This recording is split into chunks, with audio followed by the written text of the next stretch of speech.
The flames painted the midnight sky in shades of hell. While a crowd stood frozen, phones raised like offerings to their social media gods, Noah Bennett ran toward the inferno.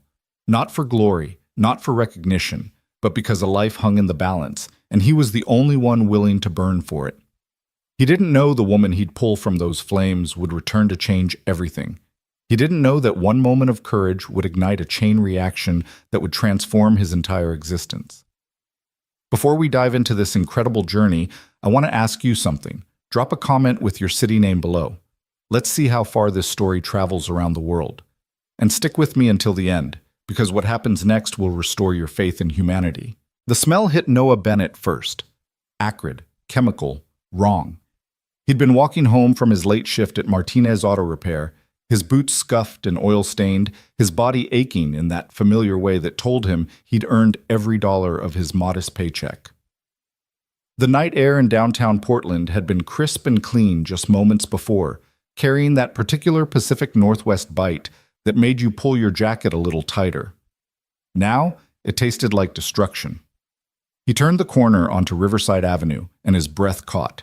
The Oakmont Apartments, a sleek 12-story building that had always seemed too expensive, too polished for this mixed neighborhood where gentrification met grit, was engulfed. Not just smoking, not just flickering, engulfed.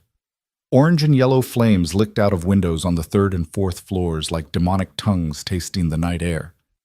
Black smoke billowed upward in thick columns, blotting out the stars. Noah's first thought, the one that pierced through his shock like a cold knife, was of his son.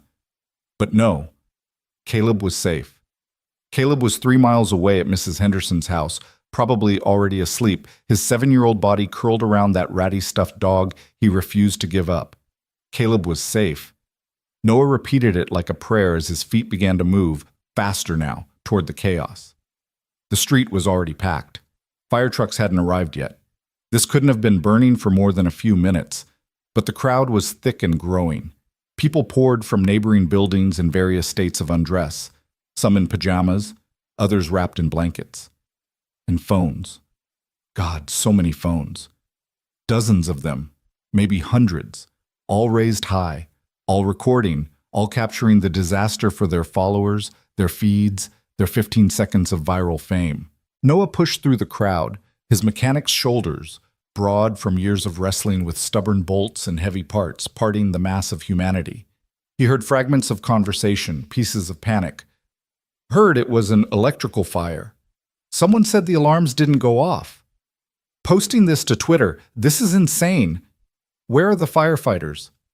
A woman in a pink bathrobe grabbed his arm.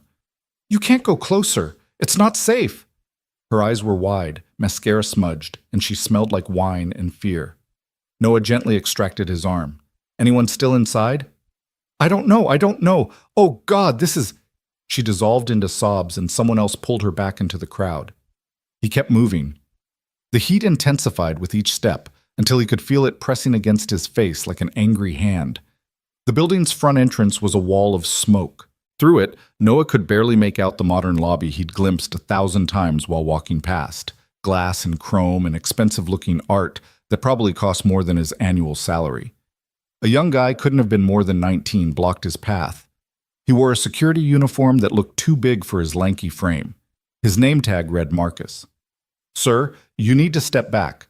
Fire department's on the way. We've evacuated..." "Everyone?" Noah interrupted, his voice rough. Marcus hesitated, just for a second. But Noah saw it. That flicker of uncertainty, that shadow of doubt. "I think so. We went floor to floor, we knocked on every door, but some people didn't answer and we couldn't..." The kid's voice cracked. "The smoke got too thick on 4. We had to get out." Fourth floor, where the flames looked worst. Noah looked at the building, then at the crowd. At least 50 people with their phones out, recording every moment, creating content, bearing witness, doing absolutely nothing. Something Sarah used to say echoed in his mind. His late wife, gone 4 years now to cancer, who'd always seen the best in him even when he couldn't see it himself. "You're the guy who runs toward trouble, Noah. Always have been. It's going to get you hurt one day, but it's also who you are. Don't ever apologize for that." "Which apartments on 4 didn't answer?" Noah asked. "Sir, You can't go in there. Which ones? Marcus looked at him, really looked at him, and something passed between them, an understanding, a recognition that sometimes protocol wasn't enough. 4C didn't answer, neither did 4F, but I'm telling you, the smoke. Noah was already moving. He yanked off his jacket, a battered denim thing that had seen better days, and wrapped it around his face, covering his nose and mouth. Not perfect, but better than nothing. He'd learned that much from a warehouse fire he'd witnessed back in his early 20s when he'd been too stupid and too young to know better than to help the firefighters pull people out. Sir, you can't. Marcus's protests faded as Noah plunged into the smoke. The lobby was a nightmare rendered in gray and black. The smoke was so thick he couldn't see 5 feet ahead. He kept low, remembering something about smoke rising, about the clearer air near the floor. His eyes watered immediately, tears streaming down his face. The heat was worse than he'd expected. Not just warm, but hot, like opening an oven door and sticking your face inside. The stairs. He needed to find the stairs. The elevator would be suicide. He knew that much from basic common sense and way too many disaster movies he'd watched with Caleb. His hands found the wall and he followed it, moving fast but not recklessly. His lungs already burned, each breath through the jacket a struggle. There, the stairwell door glowing with an exit sign that seemed impossibly bright through the murk. He grabbed the handle, hot, Jesus, it was hot, and yanked it open. The stairwell was clearer. Not clean, not safe, but better. He could see more than a few feet, could breathe without feeling like he was inhaling sandpaper. He took the stairs 2 at a time, his legs pumping, his heart hammering against his ribs like it wanted out. 2nd floor, 3rd floor. The sound of the fire was getting louder now, a roar that seemed alive, hungry. He could hear things cracking, breaking, the building itself protesting its own destruction. 4th floor. Noah burst through the stairwell door and into hell. The hallway was an inferno. Flames crawled along the ceiling like living creatures, consuming the expensive wallpaper, the recessed lighting, everything. The heat was unbearable, a physical force that made him want to turn and run. Smoke rolled in waves, and even through his jacket mask, he could barely breathe. 4C, he needed to find 4C. The apartment numbers were brass, reflecting the firelight. 4A, 4B, there, 4C. The door was closed, no smoke seeping from underneath, no flames visible through the peephole. Maybe Marcus had been wrong. Maybe the apartment was empty. Maybe... Noah tried the handle. Locked. "Hello?" he shouted, his voice muffled through the jacket, barely audible over the fire's roar. "Anyone in there? Fire department." The lie came easily. If someone was in there, they'd respond better to authority than to some random mechanic. Nothing. He pressed his ear to the door, straining to hear anything. And there. Was that something? A sound, faint. Maybe just his imagination, but maybe not. Maybe a voice, weak and calling. The door was solid. These luxury apartments didn't mess around with hollow cores, but the frame was wood and wood burned. Noah stepped back, measured the distance, and kicked. The impact jolted through his leg, up his spine. The door shuddered, but held. He kicked again. Harder. The frame splintered. A third kick, and the door flew inward. Smoke poured out thick and black, and Noah was hit by a wave of heat that made his skin feel like it was shrinking. He dove forward, staying low, his eyes scanning desperately through the haze.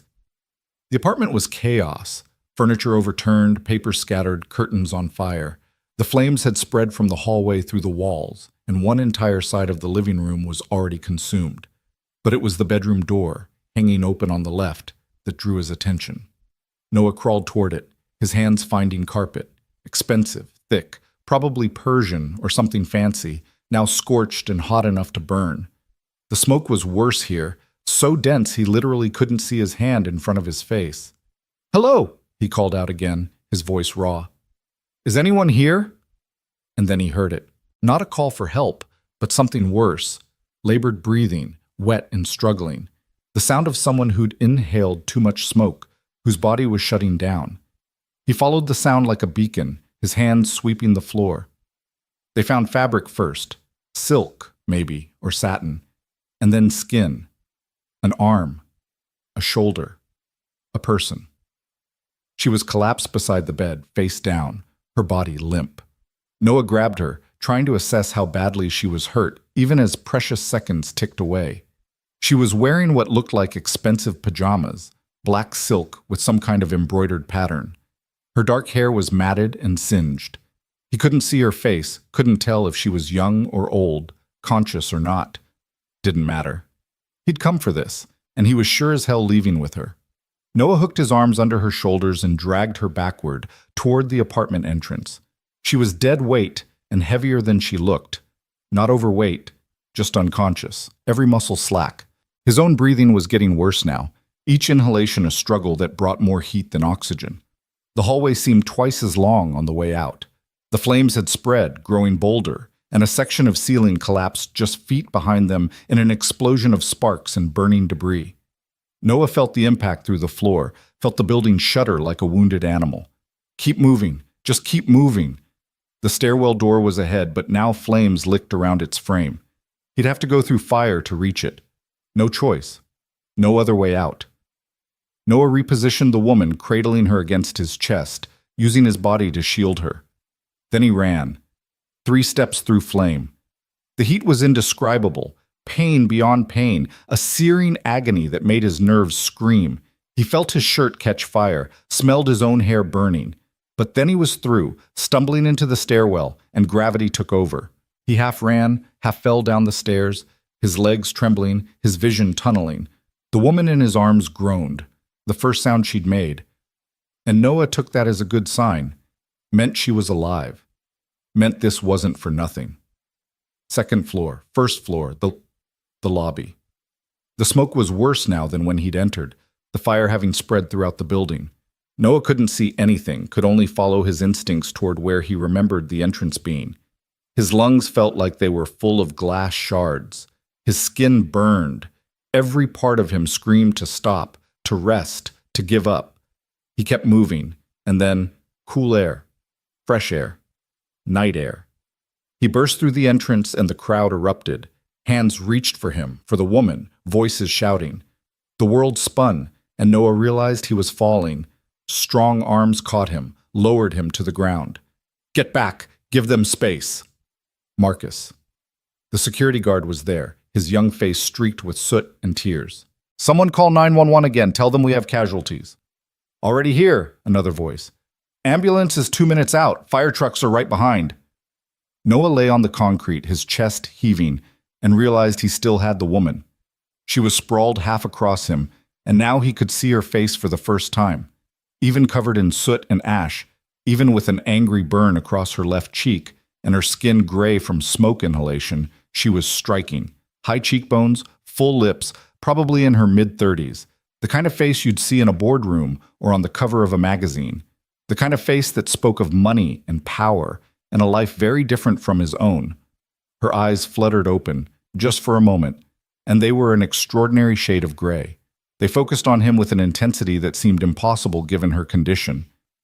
You, she whispered, her voice barely audible. You came. Then her eyes closed again, and she went limp.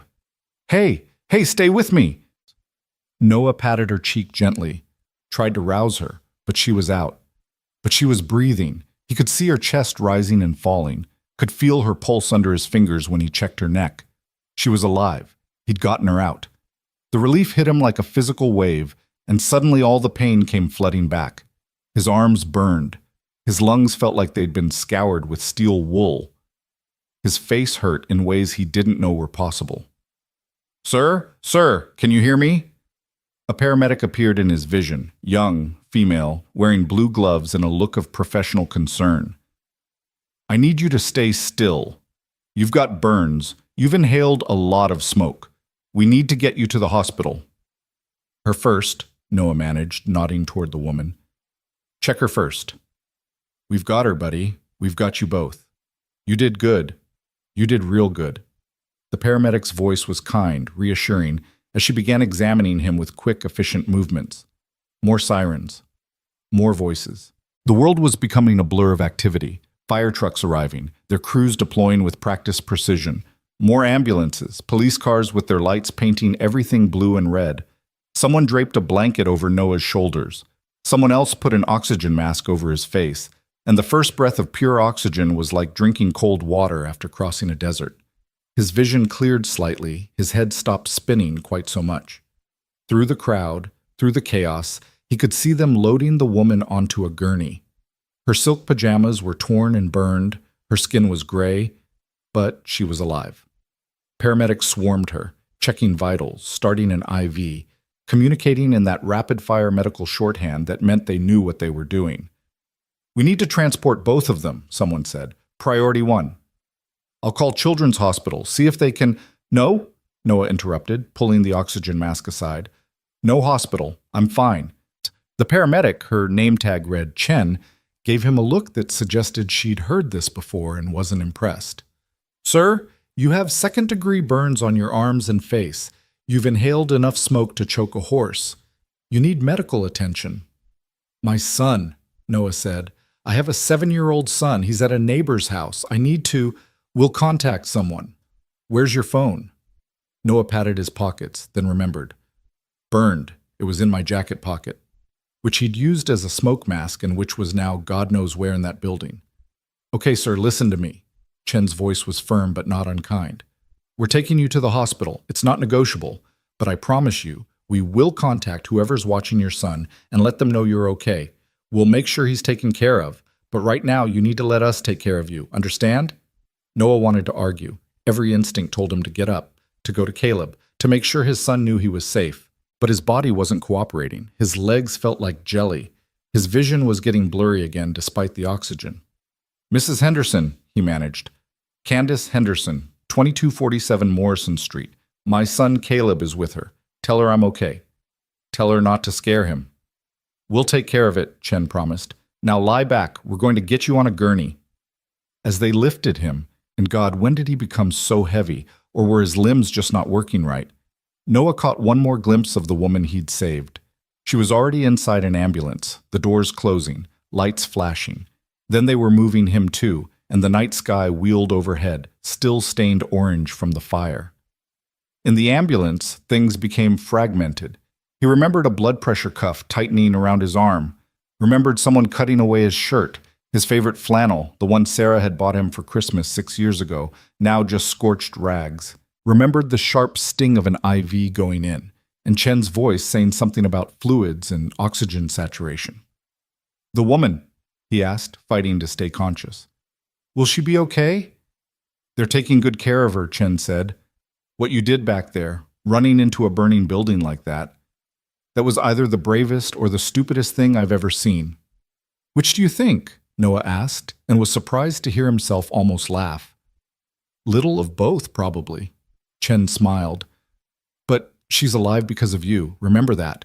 Whatever happens next, she's alive because you didn't just stand there with a phone." The ambulance doors closed, and they were moving, siren wailing. Through the back windows, Noah could see the Oakmont apartment still burning, still fighting against the water the firefighters were pumping into it. A dozen stories of glass and steel and expensive dreams, now a monument to how quickly everything could change. He thought of Caleb, sweet, serious Caleb, who worried too much for a 7-year-old, who'd already lost his mother and lived with the fear that his father might disappear too. Mrs. Henderson would tell him, would make it okay, would probably let him sleep in tomorrow and make him those chocolate chip pancakes he loved. He thought of the woman, those gray eyes, that whispered, "You came," like she'd been waiting for him specifically, like somehow, impossibly, she'd known he would. He thought of Sarah and wondered what she'd say about tonight. Probably shake her head and call him an idiot, but in that fond way she had. Probably tell him she loved him for being exactly who he was, the guy who ran toward trouble instead of away from it. The paramedic checked his vitals again, wrote something on a clipboard. "Doing good," she said. "Vitals are stabilizing. You're tough, I'll give you that." "Mechanic," Noah said, his voice rough. "Built for durability." "Well, this mechanic just saved someone's life tonight. How's that feel?" How did it feel? Noah tried to find words for it. The terror. The pain. The absolute certainty in that moment when he'd pulled her from the burning apartment that this was what he was supposed to do. Not for glory, not for recognition, just because someone needed help and he could provide it. Ask me tomorrow, he finally said, when my lungs don't feel like I've been gargling razor blades. Chen laughed. Fair enough. The ambulance turned, and through the window, Noah caught a glimpse of Portland's skyline. The bridges over the Willamette River lit up, the city spread out in a carpet of lights. Somewhere out there, Caleb was sleeping. Somewhere out there, that woman was fighting to recover from the smoke that had nearly killed her. Somewhere out there, people were still posting videos of the fire, still commenting, still consuming the tragedy as entertainment. But here, in this ambulance, there was just him and the paramedic and the steady beep of monitors and the knowledge that he'd done something that mattered, something real. The hospital emerged from the darkness. Providence Portland Medical Center, its emergency entrance bright and efficient. They wheeled him in through automatic doors, and suddenly he was in that world of fluorescent lights and antiseptic smells and medical professionals moving with practiced urgency. A doctor appeared, older, gray-haired, with kind eyes behind wire-rimmed glasses. Noah Bennett, I'm Dr. Karim. You had quite an adventure tonight. Is she here? Noah asked immediately. The woman from the fire. Dr. Karim nodded. She's being treated now. Smoke inhalation, some burns, but stable. Thanks to you getting her out when you did. Another few minutes? He didn't finish the sentence. Didn't need to. They treated Noah's burns, second degree on his forearms, and one nasty patch on his shoulder where burning debris had hit him. They cleaned and dressed the wounds with practiced efficiency that spoke of too many emergencies, too many burn victims. They gave him more oxygen, kept him on IV fluids, took chest x-rays to check for lung damage. You'll be sore for a while, Dr. Karim said, reviewing the x-rays on a computer screen. Your lungs took a beating, but no permanent damage that I can see. The burns will heal, though you'll want to keep them clean and dressed. You were lucky, Mr. Bennett. Very lucky. Can I see her? Noah asked. The woman? She's not conscious yet. We've got her on oxygen, and we're monitoring her closely, but she inhaled a lot of smoke. It's going to be a few hours before we know more. But she'll be okay. Dr. Karim paused, choosing his words carefully. I think so. But Mr. Bennett, Noah, you need to understand something. What you did tonight was incredibly dangerous. Buildings on fire are death traps. The smoke alone can kill you in minutes. You could have died in there. But I didn't, Noah said simply. No, Dr. Karim agreed. You didn't. And neither did she. So I suppose sometimes dangerous and stupid are just other words for heroic. He smiled, tired but genuine. Get some rest. We're keeping you overnight for observation. Tomorrow, assuming your vitals stay stable, you can go home to your son. Caleb. Noah's chest tightened. Someone called Mrs. Henderson? Told her I'm okay? We did. She said to tell you Caleb doesn't know anything yet. She told him you had to work late. She'll bring him by in the morning if you're up for it. Relief flooded through Noah. Mrs. Henderson was good people, a widow in her 60s who'd taken Caleb under her wing after Sarah died, who treated him like the grandson she'd never had. She'd know how to handle this, how to make it not scary for a little boy who'd already seen too much loss. They moved Noah to a room, small, clean, with that particular hospital quiet that's never quite silent. He lay in the bed, his body aching in a dozen places, his arms bandaged and throbbing, and stared at the ceiling. What had he done? Played hero, nearly gotten himself killed, all for a woman he didn't know. If things had gone differently, if the ceiling had collapsed 30 seconds earlier, if he'd taken a wrong turn in the smoke, Caleb would be an orphan. Mrs. Henderson would be the one getting the call, the terrible one, the one that changed everything. But things hadn't gone differently. He'd made it out. They both had. Noah closed his eyes and immediately saw flames, felt the heat, heard that wet, struggling breathing that had led him to her, saw those gray eyes opening, focusing on him with impossible clarity. You came, like she'd been expecting him. Like somehow, impossibly, this had all been meant to happen. He drifted towards sleep, his exhausted body finally demanding rest. His last conscious thought was of Caleb's face when he saw him tomorrow. The relief, the joy, maybe the anger that his dad had scared him again, had been reckless again, had been exactly who he was. The guy who ran toward trouble, always had been. Sarah was right about that. Outside his hospital room, Portland continued its night. The fire was finally out, leaving the Oakmont apartments a blackened skeleton. News vans had arrived, reporters doing stand-ups with the wreckage behind them, already crafting the narrative of disaster and heroism. Social media lit up with videos and commentary and hot takes. And somewhere in this same hospital, in a room he'd never see, the woman with the gray eyes lay unconscious, breathing steadily through an oxygen mask, her body fighting to heal. In the pocket of her burned pajamas, singed but intact, was a phone, a Goa. And on that phone, as it had been for 3 years, was a single photo saved as her lock screen. It was a picture of her father, smiling, young, alive.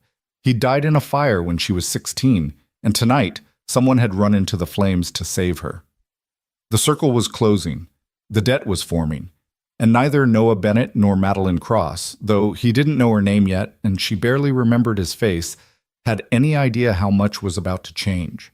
The night deepened toward dawn, and in the space between sleep and waking, in the quiet moments when the world holds its breath, destiny began to weave its threads.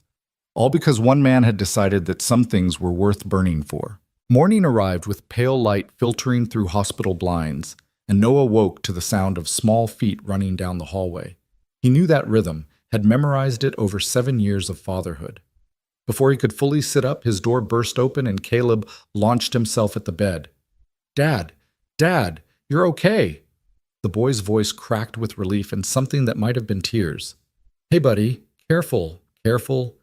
Noah winced as Caleb's weight hit his bandaged arms, but he wrapped them around his son anyway, holding him close enough to feel the rapid beating of his small heart. "I'm okay. I'm fine."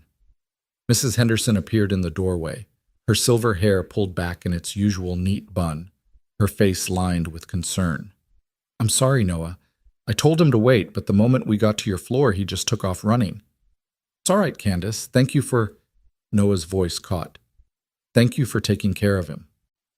Caleb pulled back and Noah saw the fear in his son's eyes, that deep primal terror that lived in children who'd already lost one parent. "Mrs. Henderson said there was a fire. She said you went inside a burning building." His small hands gripped Noah's hospital gown. "Why would you do that? Why would you—" The words dissolved into sobs. Noah pulled him close again, resting his chin on top of Caleb's dark hair the same shade as Sarah's had been. "Someone needed help, Cal. I couldn't just walk away." "But what about me?" The question was muffled against Noah's chest, but it cut deeper than any burn. "What if you didn't come back? What if you died like Mom?" There it was. The fear that haunted both of them, spoken aloud in a sterile hospital room that smelled like antiseptic and regret. Noah looked at Mrs. Henderson, who had the grace to turn away, pretending to examine something in the hallway while giving them this moment. "I didn't die," Noah said softly, tilting Caleb's face up to meet his eyes. "I'm right here. A little singed around the edges, but here." "You smell like smoke," Caleb said accusingly. "Yeah, well, that's what happens when you run into burning buildings like an idiot," Mrs. Henderson interjected from the doorway, her tone sharp but her eyes kind. "Because that's what my late husband would have called it. God rest his soul, but he would have boxed your ears for scaring your boy like this." Noah couldn't argue with that. He'd spent half the night wrestling with the same thoughts, balancing what was right against what was safe, courage against responsibility, the man he was against the father he needed to be. Dr. Karim appeared behind Mrs. Henderson, chart in hand and that same tired kindness in his eyes. "Good morning. I see we have visitors." He smiled at Caleb. "You must be the famous Caleb. Your dad talked about you quite a bit last night." Caleb looked suspicious. "Is he really okay?" "He really is," Dr. Karim confirmed, moving into the room to check Noah's vitals. "His lungs are clear, his burns are healing nicely, and his stubbornness appears to be completely intact." He wrapped a blood pressure cuff around Noah's arm. "Which brings me to my next point. You're cleared to go home. But I want you taking it easy for the next week. No heavy lifting, no strenuous activity, and keep those burns clean and dressed." "I have to work," Noah said immediately. "I can't afford—" "You have sick days," Dr. Karim interrupted. "Use them. Your body needs time to heal, and your son needs to see that you're taking care of yourself. He glanced meaningfully at Caleb, who nodded vigorously in agreement. Before Noah could respond, a nurse appeared in the doorway, young, blonde, slightly breathless. Dr. Kareem, sorry to interrupt, but Ms. Cross is awake and asking about him. She gestured toward Noah. The name meant nothing to Noah, but Doctor. Kareem's eyebrows rose slightly. She's asking for him specifically? Yes, sir. She's been quite insistent. Who's Miss Cross? Noah asked. The woman you pulled from the fire, Dr. Kareem said. Madeline Cross. She regained consciousness about 2 hours ago. He studied Noah with interest. She's been asking about her rescuer since she woke up. Something shifted in Noah's chest, part curiosity, part unease. Is she okay? She's going to be fine, some burns, smoke inhalation, but nothing that won't heal. You got her out just in time. Dr. Kareem paused. Would you like to see her? She's in the VIP suite on the 8th floor. VIP suite? Mrs. Henderson raised an eyebrow. Who is this woman? I'll let her introduce herself, Dr. Kareem said diplomatically. Noah, it's up to you. You're under no obligation. Noah looked at Caleb, who had finally stopped crying but still gripped his hand like he might disappear, then at Mrs. Henderson, who gave him one of her knowing looks, the kind that suggested she could read his thoughts better than he could. Go, she said. Caleb and I will get your discharge papers sorted. You need to see this through. I want to come, Caleb said immediately. Buddy, I want to see the lady you saved. Caleb's jaw set in that stubborn way that was pure Sarah. Please? I need to see that it was real, that it mattered. The words hit Noah harder than expected. This was what it meant to be 7 years old and scared, needing proof that the risk had been worth it, that his father's absence from his bed last night had meant something more than just fear. Okay, Noah said quietly. Okay, Cal. We'll go together. Dr. Kareem led them through the hospital's maze of corridors, up an elevator that moved too smoothly and opened onto a floor that looked more like a luxury hotel than a medical facility. The 8th floor had carpet instead of linoleum, abstract art on the walls instead of health posters, and a kind of hush that spoke of money and privilege. The VIP suite is generally reserved for donors and board members, Dr. Kareem explained as they walked. Ms. Cross insisted on being moved here this morning once she was stable enough for transport. Who is she? Mrs. Henderson asked again, her voice low. You'll see. They stopped outside a door flanked by 2 men in dark suits who looked like they bench-pressed sedans for fun. Security. Serious security. One of them held up a hand as they approached. Dr. Kareem, Ms. Cross is expecting you, but who are they? This is Noah Bennett, Dr. Kareem said. The man who saved her life. She asked to see him. The security guard spoke into a wrist mic, listened to a response Noah couldn't hear, then stepped aside. She'll see you, but just you, Mr. Bennett. The others wait here. Noah looked at Caleb, whose eyes had gone wide at the sight of the guards. Buddy. It's okay, Caleb said, though he looked anything but convinced. I'll wait with Mrs. Henderson. I'll be right back. 5 minutes. Noah squeezed his son's shoulder, then followed Dr. Kareem through the door. The VIP suite was stunning. Floor-to-ceiling windows offered a panoramic view of Portland, Mount Hood visible in the distance. The furniture was designer, the flowers on the side table fresh and expensive. And in the hospital bed, which looked more comfortable than Noah's bed at home, sat the woman from the fire. In daylight, cleaned up and conscious, Madeline Cross was striking in a way that made Noah understand why she rated this kind of treatment. She wore a silk robe over her hospital gown, her dark hair pulled back to reveal the bandage on her left cheek.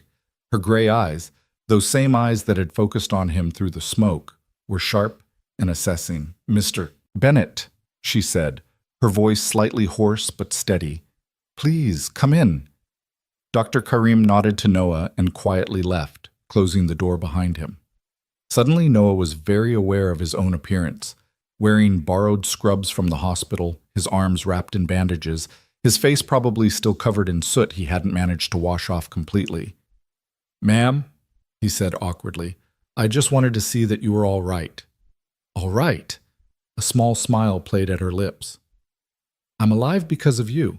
I think that qualifies as more than all right. She gestured to a chair beside the bed. Please sit and call me Madeline.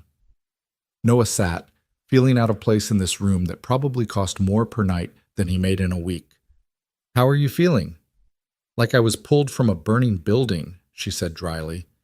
But the doctors tell me I'll make a full recovery. You got me out before the worst of the damage could occur. Her eyes studied him with an intensity that made him want to squirm. Why did you do it? Do what? Run into a building that was actively burning. Risk your life for a stranger. Noah shrugged, uncomfortable with the direct question. Someone needed help. There were at least 50 people standing outside that building. None of them came in. They were recording it on their phones. Exactly. Madeline leaned forward slightly, wincing at the movement. They were watching. You acted. Why? I don't know, Noah said honestly. I couldn't stand there and do nothing. Someone said apartments hadn't been checked, and I thought about what if it were my son up there? What if someone needed help and nobody came and He stopped, realizing he was rambling. I didn't think about it. I just did it. You didn't think about your own safety. Not really. What about your son? You must have thought about him. Noah's jaw tightened. I thought about him after.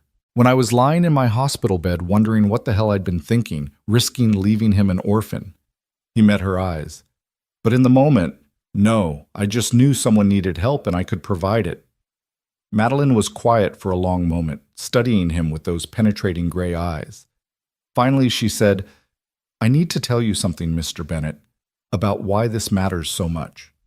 Noah, he corrected. Just Noah. Noah. She took a breath, and when she spoke again, her voice carried weight. When I was 16 years old, I watched my father die in a fire. A warehouse fire in Seattle, where my family's company was headquartered. He went back inside to save some documents, stupid, irreplaceable documents that meant nothing, and the building collapsed. The firefighters said it was instant, that he didn't suffer. They were lying, but I appreciated the kindness. Noah felt his chest tighten. I'm sorry. There were people outside that warehouse too, Madeline continued. Dozens of them. His employees, his colleagues, people who owed him everything. And they all just watched. Nobody went in. Nobody even tried. Her fingers gripped the bedsheet. Last night, when I woke up in that apartment and couldn't breathe, couldn't see, couldn't move, I thought this is it. This is how I die. Just like him. Alone in the fire. But you didn't. No, because you came. Her voice cracked slightly. You didn't know me. You had no reason to risk your life. You had every reason not to. You have a son who needs you, but you came anyway. Noah didn't know what to say to that. The emotion in her voice, the rawness of it, made his own throat tight. I want to repay you, Madeline said, her tone shifting to something more businesslike. For what you did. That's not necessary. Let me finish. She reached for a tablet on her bedside table, wincing again at the movement. I've had my assistant do some research on you this morning. I hope you don't mind. Noah did mind, actually, but he said nothing. You're a mechanic at Martinez Auto Repair. You make $42,000 a year. You're a widower, raising your son alone. You rent a house in Southeast Portland. You have good credit, despite some medical debt from your wife's cancer treatment. She looked up from the tablet. You're a good man living a hard life, Noah. Let me make it easier. She produced an envelope from beside the tablet and held it out to him. Noah took it hesitantly, opened it, and felt his stomach drop. Inside was a check with his name on it. A check for $500,000. What? His voice failed him. What is this? It's a thank you, Madeline said simply, for saving my life. Noah stared at the check, at the number that seemed impossible, obscene. $500,000. More money than he'd make in 10 years. Maybe 50. Money that could change everything. Pay off Sarah's medical debt. Buy a real house. Set up a college fund for Caleb. Never worry about making rent or whether his truck would make it through another winter. He looked at Madeline Cross, really looked at her, and understood who she was. The expensive suite, the security, the casual way she talked about $500,000 like it was a reasonable tip. Who are you? He asked quietly. I'm the CEO of Cross Industries, she said. We're a technology and manufacturing conglomerate with operations in 12 countries. I'm worth, according to the latest Forbes estimate, approximately $3.2 billion. She said it without bragging, just stating facts. $500,000 is, for me, a rounding error. For you, it's life-changing. Please take it. Noah stood up, the check still in his hand, and walked to the window. Below, Portland spread out in its Friday morning routine. People going to work, living their lives, unaware that in this room, someone was trying to put a price tag on human decency. I can't take this, he said. Why not? Because I didn't save you for money. Noah turned to face her. I saved you because it was the right thing to do, because someone needed help, and I was there. Taking this, he gestured with the check. It makes it into a transaction. It turns something that mattered into something that has a price. Everything has a price, Madeline said, but her tone was curious rather than cynical. That's the way the world works. Maybe your world, not mine. Noah walked back to the bed and placed the check on her tablet. I'm glad you're okay, Ms. Cross. I really am, but I don't want your money. Then what do you want? The question stopped him. What did he want? For Caleb to stop being scared every time Noah was late coming home. For Sarah's medical bills to disappear. For his life to be something more than paycheck to paycheck, worry to worry. For the ache in his chest that had lived there since Sarah died to finally ease. I want my son to see that doing the right thing matters, he said finally. That's all. Madeline studied him for a long moment, and something shifted in her expression. Respect, maybe, or recognition. You're serious? Yes, ma'am. And there's nothing I can offer you, nothing I can do to repay this debt? There's no debt, Noah said firmly. You don't owe me anything. I disagree. Madeline's tone turned decisive, the voice of someone used to making decisions and having them followed. But I respect your position, so let me make you a different offer. Not payment. An opportunity. Noah's instincts told him to refuse, to walk out of this suite and back to his regular life, to forget about gray-eyed billionaires and checks with too many zeros. But something in her voice made him pause.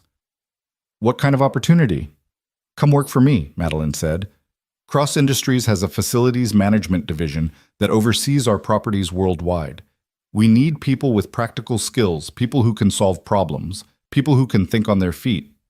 She leaned forward. You ran into a burning building while everyone else watched. That's the kind of person I want on my team. I'm a mechanic, Noah said. I fix cars, not... You're someone who takes action when it matters, Madeline interrupted. That's rarer and more valuable than any technical skill. I can teach you the business side. What I can't teach is character. You either have it or you don't. Her eyes held his. You have it. Noah shook his head. I don't know anything about corporate jobs. I work with my hands. I get dirty. I'm not... You're not what? Not good enough? Not smart enough? Madeline's voice turned sharp. I've seen your work history, Noah. You've been at Martinez for 8 years. Your boss says you're the best mechanic he's ever had, that you can diagnose problems other people miss, that customers ask for you by name. You're resourceful, dependable, and honest. That's exactly what I need. Why? Noah asked bluntly. Why do you care? You don't know me. You don't owe me anything no matter what you think. Why would you offer me a job? Madeline was quiet for a moment, her fingers tracing the edge of her tablet. When she spoke, her voice was softer. Because, for 20 years, I've been trying to live up to my father's legacy. To prove that his death meant something, that the company he built can continue without him. I've been ruthless. I've been calculating. I've made decisions that were good for business but hard on people. She looked up at him. Last night I had a moment of clarity in that apartment. When I couldn't breathe, when I thought I was going to die alone in the fire just like he did, I realized I'd spent so much time building an empire that I'd forgotten what really matters. And what's that? People, she said simply. You didn't save a CEO last night. You didn't save a billionaire or a Forbes list regular. You saved a person, a human being who was scared and dying. And you did it because it was right. She gestured around the suite. All of this. The money, the power, the success. It means nothing if I can't use it to do something that actually matters. So let me. Let me create something that honors what you did. By giving me a job I'm not qualified for. By giving you an opportunity to be part of something bigger, Madeline corrected. I'm not asking you to wear a suit and push papers. I'm asking you to help me build a program that actually makes a difference. Fire prevention, building safety, emergency response. You saw firsthand how bad it can get. Help me make sure it doesn't happen to others. Noah felt the weight of her words, the genuine emotion behind them. This wasn't just about repaying a debt. This was about something deeper. About a woman who'd spent 20 years running from her father's death and had finally turned to face it. I need to think about it, he said. I need to talk to my son, to my boss, to... Take all the time you need, Madeline said. She reached into the drawer of her bedside table and pulled out a business card. That's my private number. When you're ready to talk, call me. Or don't. Either way, I'm grateful you were there last night. Noah took the card, feeling the expensive weight of it. Embossed letters, quality stock, the kind of thing that screamed money and power. I should go, he said. My son's waiting. The boy outside? Madeline asked. With the dark hair and the worried eyes? That's Caleb. Bring him in, Madeline said. Let him see I'm okay. Let him know his father's bravery mattered. Noah hesitated, then nodded. He opened the door to find Caleb practically pressed against it, trying to hear through the wood. Hey, Cal, come meet Ms. Cross. Caleb entered slowly, his eyes wide as he took in the fancy room, the view, the woman in the bed. Hi, he said quietly. Hello, Caleb, Madeline said warmly. Your father tells me you're 7. 7.5, Caleb corrected automatically, then seemed to remember his manners. Are you okay? Dad said the fire was really bad. I'm okay because of your father, Madeline said. He was very brave. You should be proud of him. I am, Caleb said, moving closer to Noah. But I was also scared he wouldn't come home. Madeline's expression softened. That's fair. It was scary, but he did come home, and I'm alive because of him. That's worth being scared for, don't you think? Caleb considered this with the seriousness only children can muster. I guess so, but I want him to stop being so brave. At least for a while. Despite everything, Noah laughed. I'll try, buddy. I'll try. They left the suite a few minutes later, Noah's head spinning with everything that had happened. The check he'd refused. The job offer he hadn't accepted. The weight of Madeline Cross's gratitude and the complicated emotions it brought up. Mrs. Henderson took one look at his face and said, That was some conversation. You have no idea, Noah muttered. They collected his discharge papers, listened to the nurse's instructions about wound care, and finally made it out to Mrs. Henderson's car.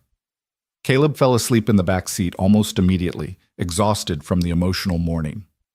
Mrs. Henderson drove in silence for a while, navigating Portland's traffic with the ease of someone who'd been doing it for decades. Finally, she said, Are you going to tell me what happened in there? She offered me $500,000, Noah said. I turned it down. Mrs. Henderson nearly swerved into the next lane. You what? I couldn't take it, Candace. It felt wrong. Wrong? She gaped at him. Noah Bennett, you have a 7-year-old son and a mountain of medical debt and a job that barely covers rent. $500,000 would change your life. I know, Noah said quietly. But I didn't save her for money. I can't start taking it now. Mrs. Henderson was quiet for a moment, then sighed. You're either the most principled man I've ever met or the biggest fool, possibly both. But her voice was fond. Sarah would have understood. She always said you had more integrity than common sense. She also said it was going to get me killed one day. Well, she was almost right about that, wasn't she? Mrs. Henderson glanced at him. What are you going to do? Go home. Sleep. Figure out how to explain to my boss why I need a week off. Noah leaned his head against the window, watching Portland slide past. Go back to my life. And the woman? Ms. Cross? Noah thought about the business card in his pocket, about the offer she'd made, about the genuine emotion in her voice when she'd talked about making something that mattered. I don't know, he admitted. I honestly don't know. They pulled up to his house, a small rental in a neighborhood that was trying to gentrify but hadn't quite made it yet. The paint was peeling on the front porch, and the lawn needed mowing, but it was home. Safe. Familiar. Mrs. Henderson helped him wake Caleb and get him inside. She offered to stay, but Noah assured her he was fine. "You've done enough already, Candace. Thank you." "Call me if you need anything," she said firmly. "Anything at all." "And Noah? Whatever you decide about that woman's offer, make sure it's what's right for you and Caleb. Not what's noble or principled or brave. What's right for you." After she left, Noah got Caleb settled on the couch with a movie and then stood in his kitchen, staring at the business card. Madeline Cross, CEO, Cross Industries, a private number that probably very few people had. He thought about the fire, the heat, the smoke, those gray eyes opening in the darkness, the moment when everything could have gone wrong but didn't. He thought about Sarah, about the promises he'd made at her bedside, to take care of Caleb, to be smart, to not let his impulses get the better of him. He thought about the life he was living, paycheck to paycheck, worry to worry, always one crisis away from disaster. And he thought about Madeline's words, "Help me make sure it doesn't happen to others." Noah put the card on the refrigerator, held there by a magnet shaped like a cartoon dog that Caleb had picked out years ago. He'd call her, or he wouldn't. Either way, his life had already changed the moment he'd run into that fire. He just didn't know yet how much. The days that followed took on a strange quality. Normal on the surface, but fundamentally altered underneath. Noah called his boss, explained what happened, and was surprised when Martinez told him to take 2 weeks instead of 1. "You saved someone's life, man," his boss said gruffly. "That's worth some paid time off. Don't argue with me." So Noah spent his days with Caleb, playing in the backyard, watching movies, taking walks through their neighborhood. His burns healed slowly, itching and tight, but the doctors had been right. No permanent damage. His lungs cleared. His strength returned. But at night, after Caleb was asleep, Noah would stand in the kitchen and stare at that business card. Madeline Cross's private number. An opportunity that seemed too good, too complicated, too much. On the third day, his phone rang. His new phone, since his old one had been destroyed in the fire. Unknown number. "Hello? Mr. Bennett? Noah?" The voice was smooth, professional. "My name is Richard Chen. I'm Ms. Cross's personal assistant. She asked me to reach out to you." Noah's first instinct was to hang up. He hadn't called her, which should have been answer enough. But something made him say, "I'm listening." "Ms. Cross wanted me to clarify something about her offer," Richard continued. "She's aware you might think this is charity or pity. It's not. We've been developing a comprehensive fire prevention and emergency response program for our properties worldwide. What happened at the Oakmont? That building was one of ours, Noah. Cross Industries owned it." That stopped Noah cold. "What?" "The electrical fire started due to faulty wiring that should have been caught in our last inspection. It wasn't. Miss Cross feels personally responsible for what happened, for what nearly happened to her and to you." Richard's voice turned earnest. "She's not offering you a job out of gratitude. She's offering it because she needs someone who understands the stakes, someone who's been through it." Noah closed his eyes, processing this new information. Cross Industries had owned the building, had been responsible for its maintenance, had failed. "She wants to build something that prevents this from happening again," Richard continued. "And she thinks you're the right person to help her do it, not as a mechanic. As someone with perspective we desperately need." "I don't have any qualifications for this kind of work," Noah said. "You have the most important qualification. You know what it means when we fail. You've felt it. You've lived it." Richard paused. "Just meet with her. Have a conversation. If after that you still want to say no, she'll respect that. But at least hear her out, please." Noah looked at the calendar on his refrigerator. Caleb's soccer practice on Saturdays, parent-teacher conference next week, rent due on the 1st, the ordinary scaffolding of their life. "When?" he asked. "Tomorrow. 11 a.m. I'll send a car for you. A car. I can drive myself. Ms. Cross insists. She says you've done enough. Let us take care of the details." After Richard hung up, Noah stood in his kitchen for a long time, the phone in his hand, wondering what he was about to step into, and whether, like running into that fire, he was being brave or just stupid, possibly both. Sarah would have understood. She always did. The car that arrived at 10:30 the next morning was exactly what Noah expected, and somehow still managed to surprise him. A black Mercedes S-Class, pristine and silent, driven by a woman in a crisp gray suit who introduced herself simply as Diana, and held the door open like Noah was someone important instead of a mechanic in his best pair of jeans and the one button-down shirt he owned that didn't have grease stains. Caleb pressed his face against the living room window, watching with wide eyes. Mrs. Henderson stood beside him, her expression somewhere between approval and concern. "You look nice," she'd said earlier, when he'd emerged from his bedroom feeling like he was wearing a costume. "Sarah bought you that shirt for your anniversary, didn't she?" Noah had just nodded, unable to speak past the lump in his throat. 3 years since she'd died, and some mornings he still reached for her side of the bed. Some evenings he still turned to tell her about his day before remembering she wasn't there to listen. "Call me when you're done," Mrs. Henderson had said, squeezing his shoulder. "Whatever happens in that meeting, remember who you are. Don't let all that money and power make you forget." Now, settling into leather seats that probably cost more than his monthly rent, Noah wondered if forgetting might be easier. The life he was driving away from, his small house with its peeling paint, his son waving goodbye from the window, the familiar streets of his neighborhood, suddenly felt very far away, even though they'd barely gone 2 blocks. Diana drove with professional efficiency, navigating through downtown Portland with the ease of someone who'd done this route 1,000 times. She didn't try to make small talk, for which Noah was grateful. He needed the silence to prepare himself, though he had no idea what he was preparing for. Cross Industries headquarters occupied a sleek glass tower in the Pearl District, 30 floors of modern architecture that reflected the morning sun like a mirror. Diana pulled into an underground garage where security guards in suits nodded her through without question. She parked in a spot marked Executive Visitor and opened Noah's door before he could do it himself. "Ms. Cross is expecting you on the 28th floor," Diana said. "Richard will meet you at the elevator." The elevator was glass-walled, offering a view of the parking garage, giving way to the building's atrium as they rose. Richard Chen turned out to be a man in his early 30s with neat black hair, expensive glasses, and a tablet clutched like a lifeline. He smiled warmly when the elevator doors opened. "Noah, thank you for coming."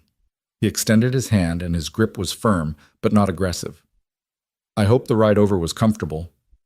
"It was fine. Very quiet." Richard laughed. "Diana has that effect. Come on, I'll take you to Ms. Cross." The 28th floor was all glass and chrome and carefully curated modern art. Young professionals moved through open workspace with the kind of focused energy that spoke of deadlines and ambition. A few glanced at Noah as he passed, taking in his modest clothes, his bandaged arms, but most were too absorbed in their screens to care. Richard led him through this hive of activity to a corner office with floor-to-ceiling windows that offered a panoramic view of Portland. Mount Hood rose in the distance, snow-capped and magnificent. The Willamette River cut through the city like a silver ribbon. From up here, the world looked orderly, comprehensible, small. Madeline Cross stood at the window, her back to the door. She wore a charcoal gray suit that looked expensive enough to fund Caleb's college education, and her dark hair was pulled back in a sleek ponytail that revealed the bandage still covering the burn on her cheek. She turned as they entered, and Noah saw that her gray eyes held the same intensity they'd had in the hospital, but now there was something else. Determination, maybe, or purpose. "Noah, thank you for coming." She gestured to the leather chairs arranged around a glass coffee table. "Please, sit. Richard, could you give us the room?" "Of course. I'll be right outside if you need anything." Richard disappeared, closing the door softly behind him. Noah sat, feeling the chair embrace him with the kind of comfort that only truly expensive furniture provided.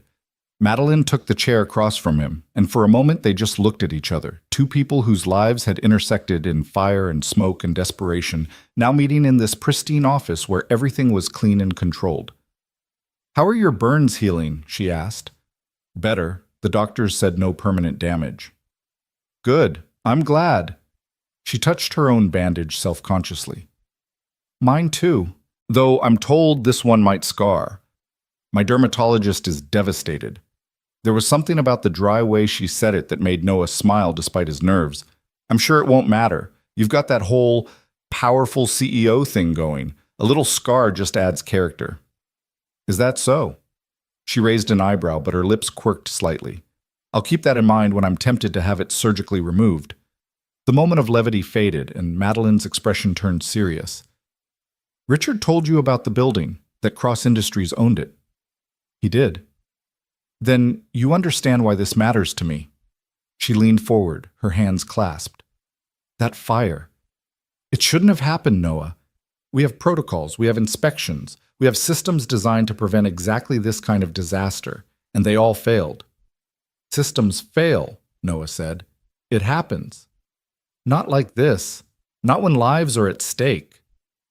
Her voice carried an edge of anger, of frustration turned inward. Do you know what I did the morning after the fire? After I was released from the hospital? Noah shook his head. I called an emergency board meeting. I demanded a full audit of every property we own, every inspection we've conducted, every safety protocol we claim to follow. And do you know what I found? She stood, moving to her desk and picking up a thick folder.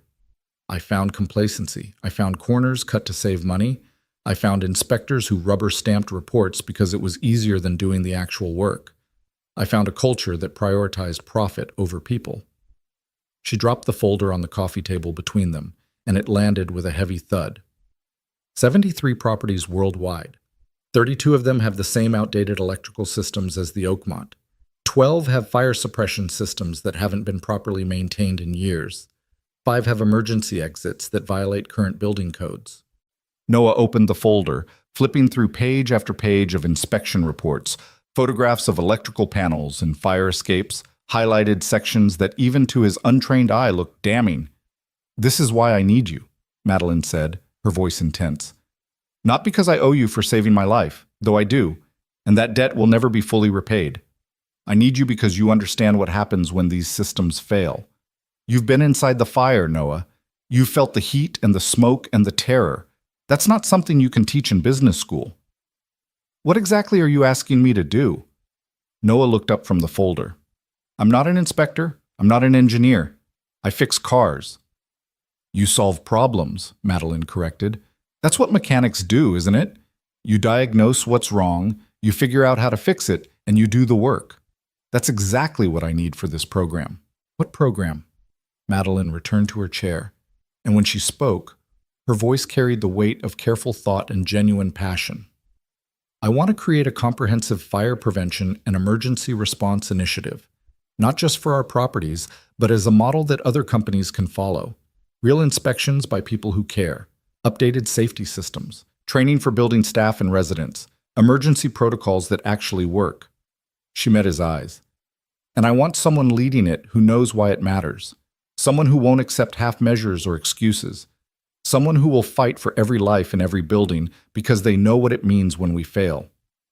Noah felt the weight of her words, the enormity of what she was proposing. That sounds expensive.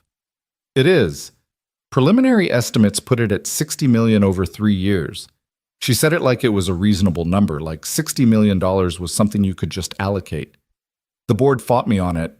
They said it was unnecessary, that we were already compliant with regulations, that this kind of spending would affect our bottom line. What did you tell them? A fierce smile crossed Madeline's face. I told them that I nearly died in one of our buildings because we were too cheap and too careless to do our jobs properly. I told them that if they wanted to keep prioritizing profit over safety, they could find a new CEO. I gave them until the end of the day to vote. She paused. The measure passed unanimously. Noah couldn't help but admire the sheer force of will that must have required. To face down a board of directors, to threaten your own position, to demand they do the right thing regardless of cost. That took courage of a different kind than running into fires. So you have your funding, he said. You have your mandate. What do you need me for? Perspective, Madeline said simply. I have engineers who can redesign systems. I have inspectors who can identify problems. I have project managers who can oversee implementation. What I don't have is someone who can look at all of this and tell me if it actually matters, if it would actually save lives in a real emergency. She pulled out another folder, this one slimmer. and handed it to Noah. I've had my team put together a preliminary proposal. New fire suppression systems, upgraded electrical infrastructure, enhanced emergency lighting, improved evacuation protocols. It looks good on paper, but I need you to tell me if it's real. Noah opened the folder and found himself looking at technical specifications, architectural drawings, budget breakdowns. Most of it was beyond his expertise, but some of it, the practical stuff, the hands-on elements, he could understand. Emergency lighting placement, evacuation route signage, fire door maintenance schedules. You see anything that bothers you? Madeline asked. He studied the documents, his mechanic's eye looking for the kind of details that engineers sometimes missed. And there, this emergency lighting system, it says battery backup for 2 hours. That's well above the code requirement of 90 minutes. But what if the power goes out before the fire starts? Noah looked up. What if the batteries are already drained? You need a backup to your backup. Solar panels on the roof tied to a separate battery system, or generators with automatic failover. Something that doesn't depend on the main power staying on right up until the emergency. Madeline stared at him for a moment, then grabbed her phone. Richard, get me Jensen from engineering, now. She looked back at Noah. You just identified a flaw that 3 different engineering firms missed. That's why I need you. I just thought about what could go wrong, Noah said. It's what I do when I'm diagnosing a car. You don't just look at what's broken. You look at what else could break. Exactly. Madeline set down her phone as it buzzed with a response. Jensen will be here in 5 minutes. In the meantime, I want to make you a formal offer. She stood and walked to her desk, returning with a single sheet of paper. Director of Building Safety and Emergency Response, base salary of $180,000, with performance bonuses. Full benefits, including health insurance that will cover you and your son. Education assistance if you want to pursue additional certifications. Company car. 4 weeks paid vacation. She handed him the paper. The position reports directly to me. Your job is to oversee the implementation of our safety initiative across all Cross Industries properties, with authority to shut down any building you deem unsafe until problems are corrected. Noah looked at the paper. At the salary figure that was more than 4 times what he currently made. At the benefits that would mean Caleb could see a dentist regularly, could have braces if he needed them, could have the kind of security Noah had been trying to provide on a mechanic's wages and failing. He couldn't find words. This is too much. It's what the position pays. I've had HR research comparable roles at similar companies. This is market rate for someone with your level of responsibility. But I don't have experience in this field. I don't have a degree. You have something more valuable than any of that, Madeline interrupted. You have integrity. You have courage. You have the ability to act when it matters. She sat back down, her voice softening. Noah, I'm not offering you this position because I feel guilty or grateful, though I am both. I'm offering it because I genuinely believe you're the right person for this job, but I need you to believe it too. Before Noah could respond, there was a knock at the door. Richard entered with an older man in his 50s wearing a rumpled sport coat and carrying a tablet. Ms. Cross, this is Tom Jensen, our senior structural engineer. Richard made the introductions quickly. Jensen looked between Noah and Madeline with barely concealed curiosity. Richard said this was urgent. Noah just identified a critical flaw in our emergency lighting proposal, Madeline said. Walk him through it. Noah explained his concern about the battery backup system, feeling self-conscious under Jensen's scrutiny. But as he talked, the engineer's expression shifted from skepticism to interest to what looked like respect. He's right, Jensen said when Noah finished. We designed for the most common scenarios, but we didn't account for power failures preceding fire events. Earthquakes, infrastructure damage, even planned maintenance, all of those could drain the batteries before they're needed. He turned to Madeline. We need to redesign the power redundancy systems. It'll add to the cost, but he's absolutely right. Do it, Madeline said. And I want you to work with Noah on reviewing the rest of the proposal. Get his input before we finalize anything. Noah? Jensen looked confused. I'm sorry, I don't think we've met. Are you consulting for us?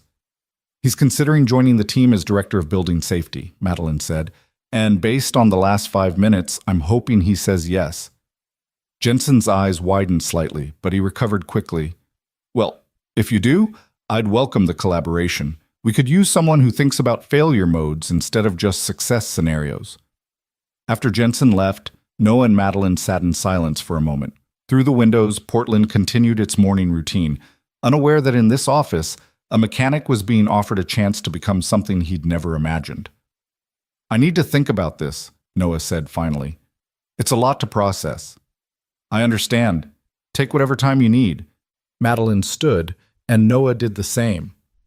But while you're thinking, I want to show you something. Will you come with me? She led him out of the office, past Richard's desk, to a different elevator. This one smaller, requiring a key card to access. They rode in silence to the 12th floor, and when the doors opened, Noah found himself in what looked like a museum.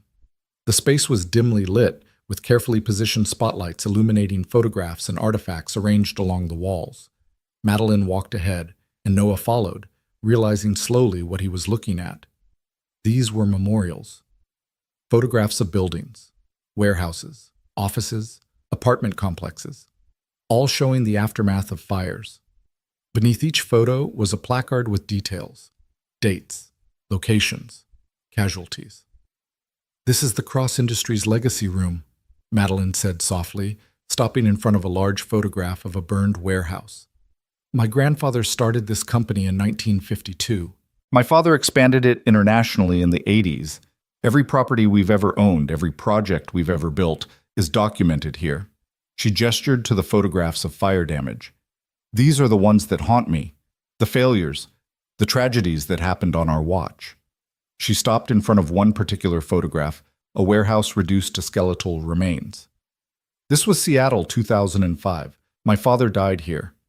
Noah looked at the photograph, at the statistics on the placard. 1 fatality, millions in damages, cause electrical fire, origin unknown. I was 16, Madeline continued, her voice steady but laden with old pain. I was supposed to meet him for dinner that night. He called me at 4 o'clock and said he'd be late, that there was a problem at the warehouse that needed his attention. At 6:30, my mother got the call.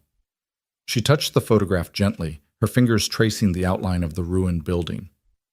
He went back inside for documents, contracts that he thought couldn't be replaced. The building collapsed while he was on the 3rd floor. I'm sorry, Noah said, the words inadequate but genuine. The official investigation concluded that the fire started due to faulty electrical work done by a contractor we'd hired. The contractor had cut corners, used substandard materials, falsified inspection reports. My father died because someone decided their profit margin was more important than doing the job right. She turned to look at Noah. Do you understand why this matters to me now? Why I can't just write a check and call it even?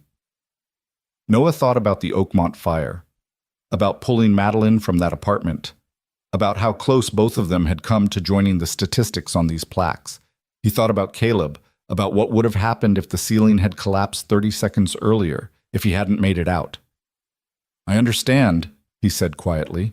I've spent 20 years building this company, Madeline said, making it bigger, more profitable, more successful.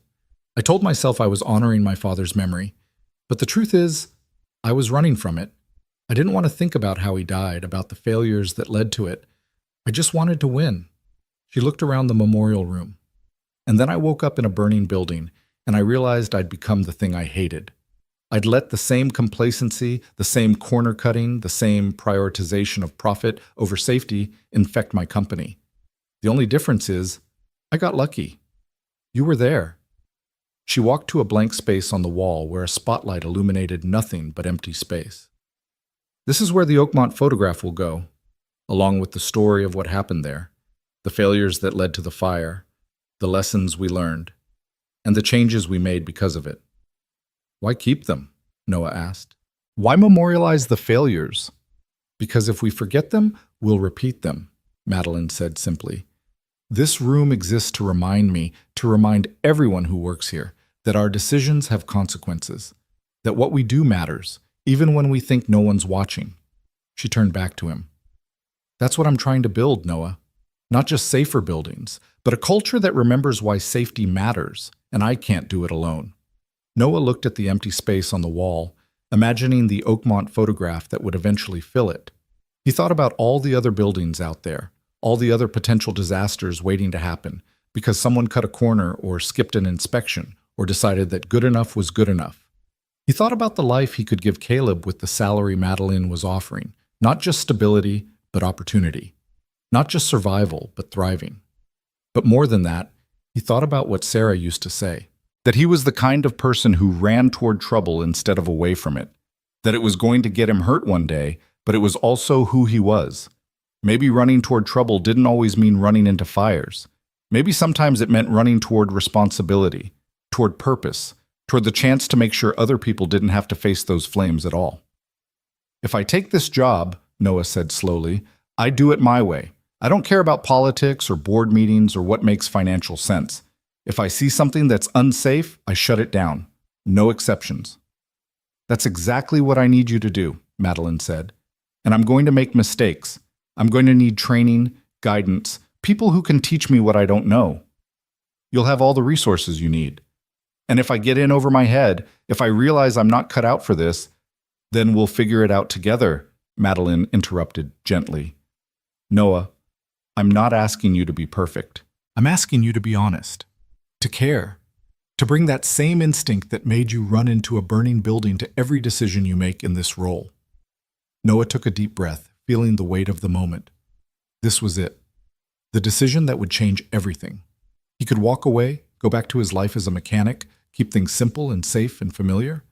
Or he could step forward into this unknown territory, trust that maybe Madeline was right, that maybe he did have something valuable to offer. He thought about Caleb watching him leave this morning, about the pride in his son's eyes when he'd said, "You saved her life, Dad." About how desperately he wanted to give that boy a life where he didn't have to worry, where his father's bravery led to something more than just survival. He thought about Sarah, and somehow he knew what she'd say. She'd tell him to stop overthinking it. She'd tell him that sometimes you just had to trust your gut and take the leap. Okay, Noah said. I'll do it. Madeline's face lit up with a smile that transformed her from intimidating CEO to someone who looked genuinely happy. Really? Really. But I need to give Martinez 2 weeks' notice. He's been good to me, and I owe him that. Of course. Take whatever time you need. We'll work around your schedule. She extended her hand. Welcome to Cross Industries, Noah. He shook her hand, and the gesture felt weighted with significance. A partnership formed in fire, now becoming something more structured but no less important. They rode the elevator back to the 28th floor, where Richard was waiting with barely concealed excitement. He said yes? Richard asked, though it was obvious he already knew the answer. He said yes, Madeline confirmed. Richard, start the onboarding process and clear my schedule for tomorrow afternoon. I want to take Noah to visit some of our local properties, show him what we're working with. Already done, and I've arranged for Diana to take Noah home whenever he's ready. As if summoned, Diana appeared, professional and efficient. Mr. Bennett, I'm ready when you are. Noah turned to Madeline. Thank you for this opportunity, for believing I could do this when I'm not sure I believe it myself. You'll figure it out, Madeline said confidently. And Noah, your son should be proud of you, not just for saving my life, but for having the courage to try something new. The ride home felt different than the ride there. Noah watched Portland pass by the car windows, seeing it with new eyes. This was his city now in a different way. These were buildings he'd be responsible for keeping safe. These were people whose lives would be affected by the decisions he made. When Diana pulled up to his house, Mrs. Henderson and Caleb were on the porch, clearly waiting. Caleb launched himself down the stairs before the car had fully stopped. Dad, what happened? Did you take the job? Are you going to work in a fancy office now?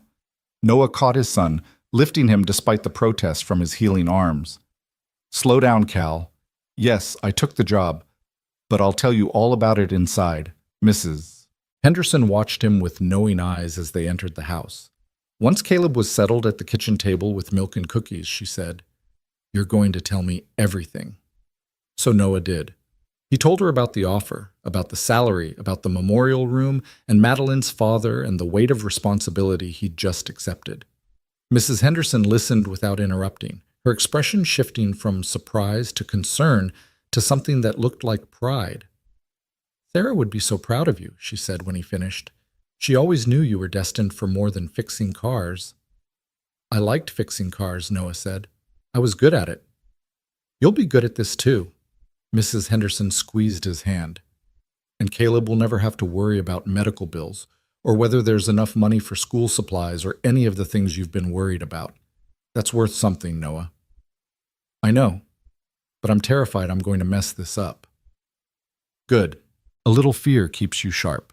She smiled. Now go spend some time with your son. Tell him about his father's big fancy new job. Noah did, explaining it in terms Caleb could understand, that he'd be helping make buildings safer, making sure what happened at the Oakmont didn't happen to other people. Caleb listened with the intense focus he brought to everything, asking questions that were surprisingly insightful for a 7-year-old. So you're like a superhero, Caleb said finally. But instead of saving people from fires, you stopped the fires from happening in the first place. Noah laughed, feeling some of the tension ease from his shoulders. I guess that's one way to look at it. That's better than running into burning buildings, Caleb said seriously. Mom would like that better. The mention of Sarah made Noah's throat tight. Yeah, buddy, I think she would. That night, after Caleb was asleep, Noah stood in his small backyard looking up at the stars. Somewhere in this city, Madeline Cross was probably still in her office, still working, still driving herself with the intensity he'd seen in her eyes. Somewhere out there were buildings that needed fixing, systems that needed updating, lives that needed protecting. And starting in 2 weeks, that would be his responsibility. Noah thought about the path that had led him here. Sarah's death. Years of struggling, one moment of courage in front of a burning building, and now this. An opportunity so far beyond anything he'd imagined that it still felt surreal. He pulled out his phone and looked at the employment contract Richard had emailed him. Pages of legal language that he'd need to read carefully, but there at the top was his name. Noah Bennett, Director of Building Safety and Emergency Response. Who was he to think he could do this? A high school graduate who'd spent his whole adult life turning wrenches and changing oil. What did he know about corporate structures and safety protocols and managing teams? But then he remembered Jensen's face when he'd pointed out the flaw in the emergency lighting system. Remembered Madeline's words about integrity and courage being more valuable than credentials. Remembered that moment in the Oakmont hallway when he'd kicked down that door because someone needed help, and he was the only one willing to provide it. Maybe that was enough. Maybe that was more than enough. Noah saved the contract and went inside, climbing the stairs to check on Caleb one more time. His son slept peacefully, his face relaxed in a way it hadn't been since the fire. Tomorrow Noah would call Martinez and give his notice. Tomorrow he'd start figuring out how to be director of building safety for a billion-dollar company. But tonight, he was just a father watching his son sleep. Just a man who'd made a choice and was trying to believe it was the right one. Sarah's voice echoed in his memory, warm and certain. You're the guy who runs toward trouble, Noah. Always have been. Don't ever apologize for that. He wasn't apologizing. Not anymore. He was just getting started. The 2 weeks between accepting the position and actually starting it passed in a blur of preparation and anxiety. Noah spent his days finishing up work at Martinez Auto Repair, training his replacement, a young kid named Danny who had good hands but still thought he knew everything, and his nights reading everything Richard sent him about building codes, fire safety regulations, and cross-industries corporate structure. Martinez had taken the news better than Noah expected. The older man had looked at him across the garage bay, grease-stained and tired, and said, I always knew you were too smart to spend your whole life under cars, Bennett.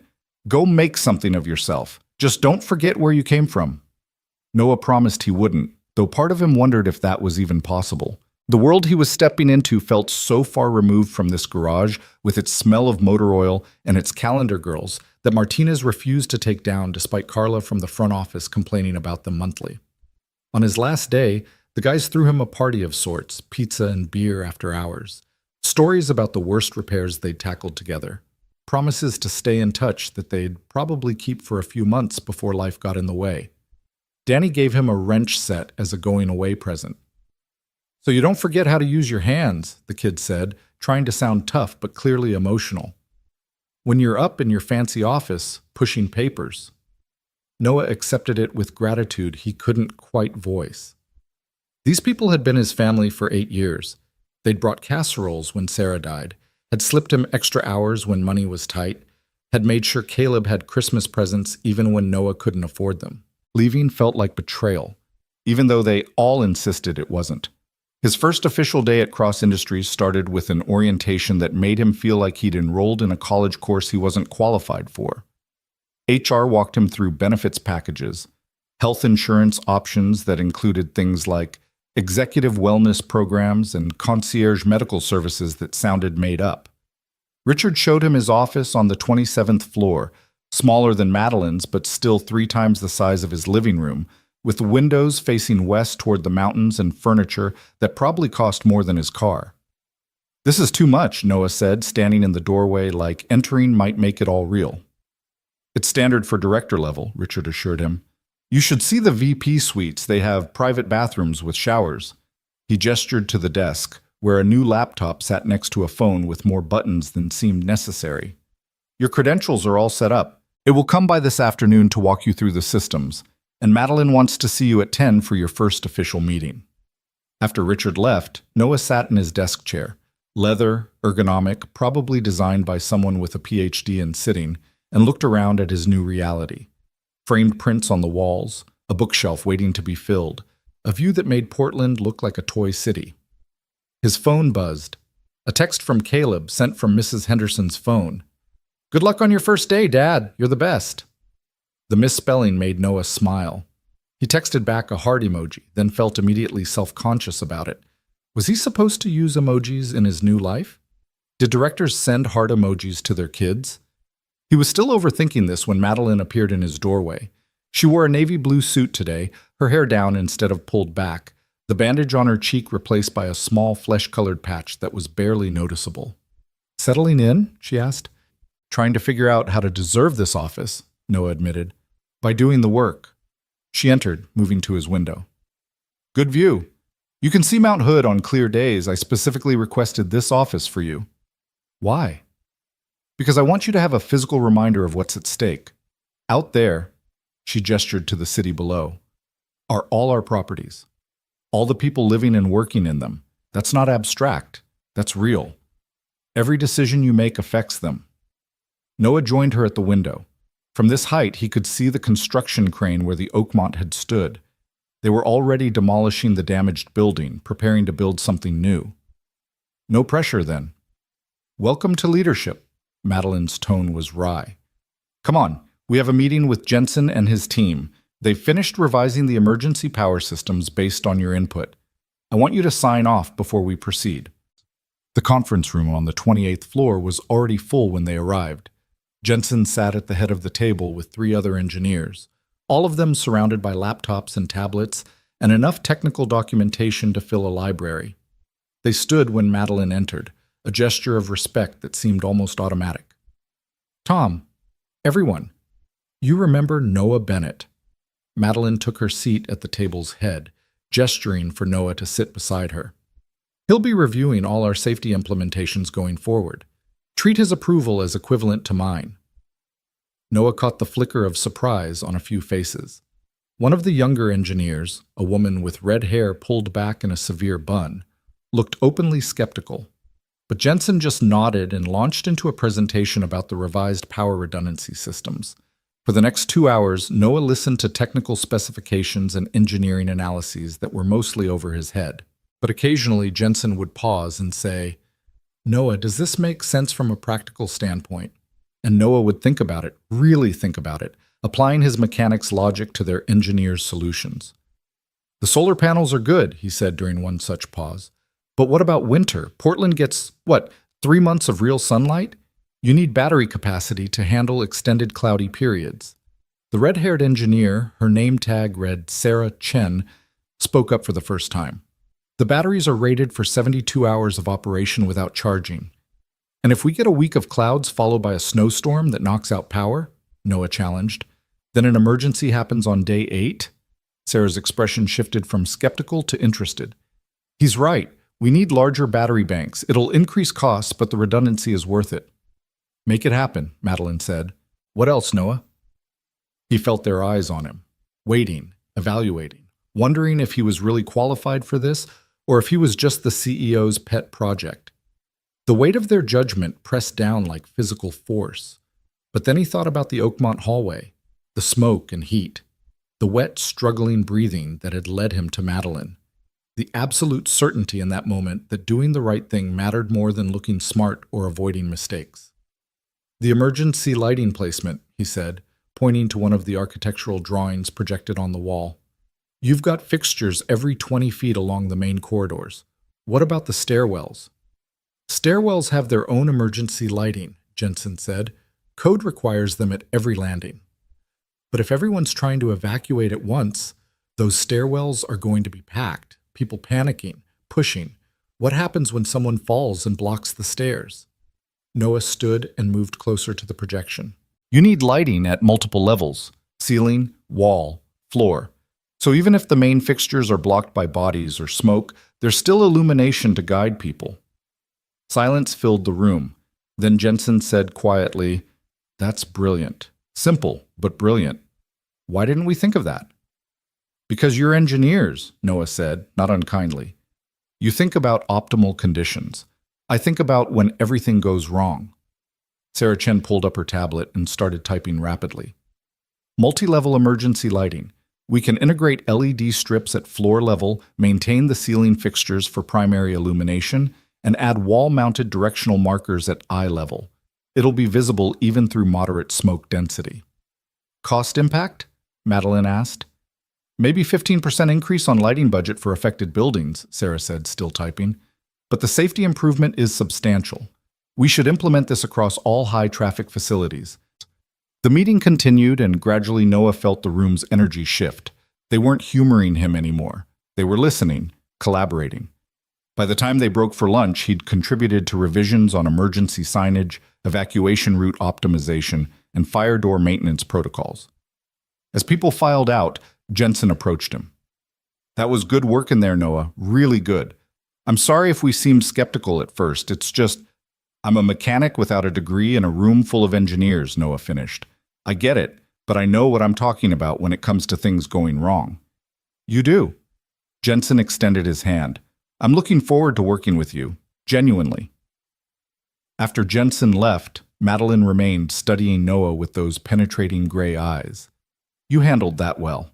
Not everyone could walk into a room full of experts and hold their own." "I was terrified," Noah admitted. "Good. Means you're taking it seriously." She stood, gathering her tablet. "Come on, we're doing site visits this afternoon. I want you to see the properties we're working with." They started with a residential building in Northwest Portland, a sleek modern complex that catered to young professionals with money to spend on exposed brick and rooftop gardens.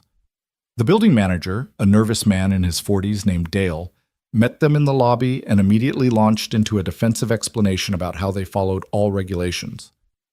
"We're not here to criticize," Madeline interrupted gently. "We're here to learn. Noah is our new director of building safety. He'll be conducting assessments of all our properties." Dale looked at Noah with visible relief. Maybe he'd expected an auditor with a clipboard and a superior attitude. Instead, he got a guy in khakis and a button-down who asked basic questions and actually listened to the answers. Noah spent an hour walking through the building, examining fire extinguishers, testing emergency lighting, checking fire doors and exit signage. Most of it was compliant, well-maintained, but in the basement parking garage he found problems. "This emergency exit," he said, pointing to a door partially blocked by stored maintenance equipment. "It's obstructed." "That's just temporary," Dale said quickly. "We're reorganizing our storage. It'll be moved by end of week." "What if there's an emergency before end of week?" Noah pulled out his phone and took several photos. "This needs to be cleared today. Not tomorrow. Today." Dale started to argue, but Madeline cut him off. "You heard him. Today. And I want photographic proof it's been cleared sent to Noah's email by 5 p.m. "Yes, Miss Cross, of course." Dale looked chastened. "I'm sorry, I didn't think—" "That's the problem," Noah said, not unkindly. "People don't think about emergencies until they're in one. Then it's too late." He gestured to the blocked exit. "Clear this. Check all your other exits. If I find anything like this on my next visit, we'll be having a different conversation." They visited 4 more properties that afternoon: an office building downtown, a mixed-use development in the Pearl District, A warehouse in Southeast that made Noah's skin crawl with its outdated electrical systems, and finally a historic building that Cross Industries was renovating into luxury condos. At each location, Noah found things. Small things, mostly.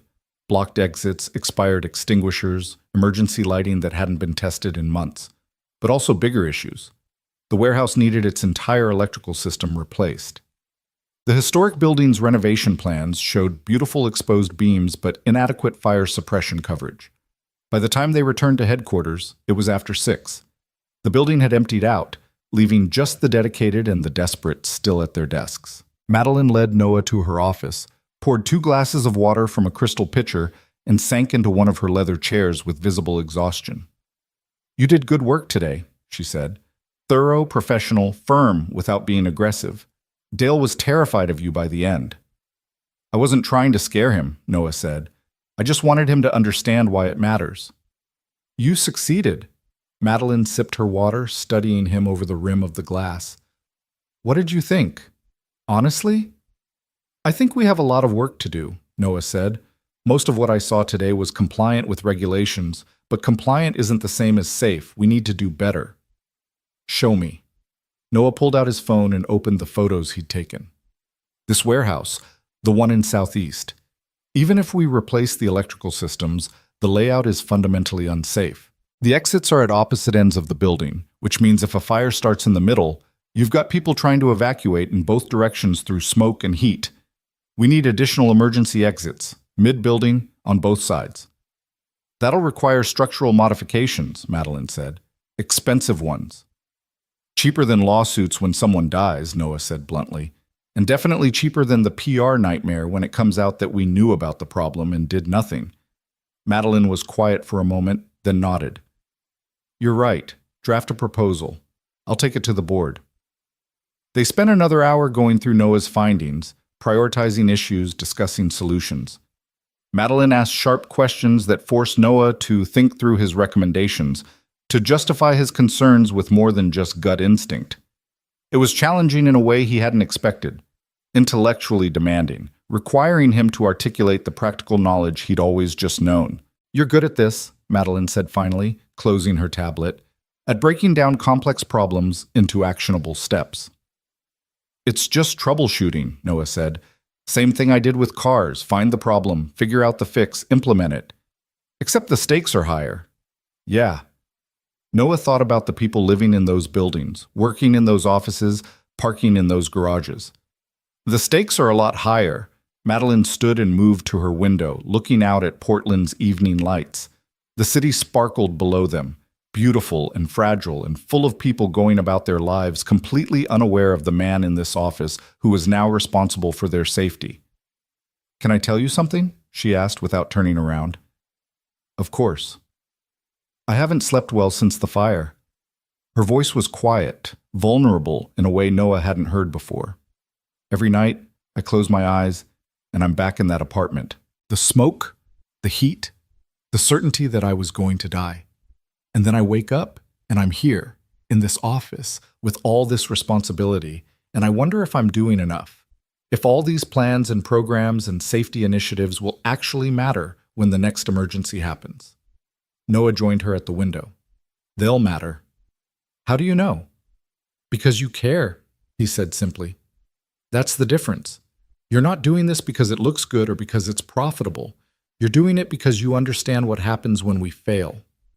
"We both do," Madeline said, and there was something in her voice, a recognition maybe of the bond they'd formed in that fire. Two people who'd been through something terrible together and emerged changed. They stood there in silence for a while, looking out at the city. Noah was aware of her presence beside him in a way he hadn't been before, not just as his boss or as the woman he'd saved, but as a person. Someone who carried her own scars, her own fears, her own determination to make things right. "You should go home," Madeline said finally. "It's late. Caleb will be wondering where you are. What about you?" "I'll be here a while longer. I have quarterly reports to review." "Madeline," Noah said, surprising himself by using her first name, "you need sleep too. The reports can wait." She turned to look at him, and in the soft light from the city below, her face looked younger somehow, less guarded. Are you giving your boss orders, Mr. Bennett? I'm giving a friend advice, Miss Cross. The word hung between them. Friend. It felt presumptuous, too familiar. But Madeline smiled, and the expression transformed her face. All right, friend. I'll go home. But only because you're right, and I hate admitting it. They rode the elevator down together, and Diana was waiting with the car even though it was long past normal hours. She drove Noah home first, and as he was getting out, Madeline said, "Same time tomorrow. We have 3 more properties to visit, and I want your assessment of the downtown office complex." "I'll be there," Noah promised. The weeks that followed established a rhythm.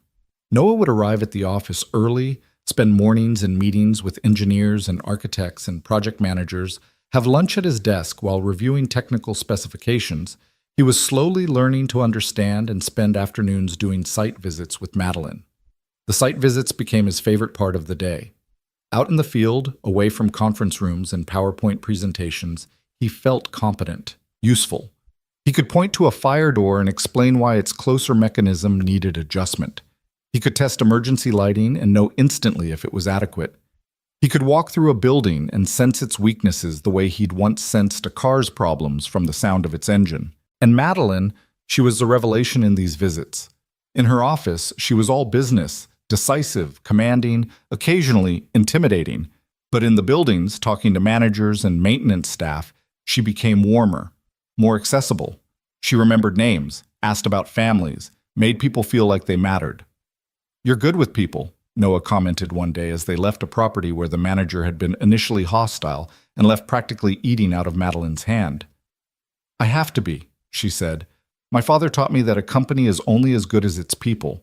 Not the executives or the board, but the ones doing the actual work. Respect them, listen to them, and they'll follow you anywhere." "He sounds like he was a good man." "He was." Madeline's voice carried that familiar note of old grief. "He would have liked you, I think. You're practical like he was. No nonsense, focused on what actually matters instead of what looks impressive." They were in the car, Diana driving them back to headquarters, and Noah felt the weight of the compliment. "Thank you." "I'm serious," Madeline continued. "In the 3 weeks you've been here, you've already identified more legitimate safety issues than our previous facilities manager found in 2 years. Jensen says you're the best thing that's happened to his department. Even Sarah Chen, who never likes anyone, told me yesterday that your input is invaluable." "Sarah's warming up to me?" "She respects you. For Sarah, that's practically effusive affection."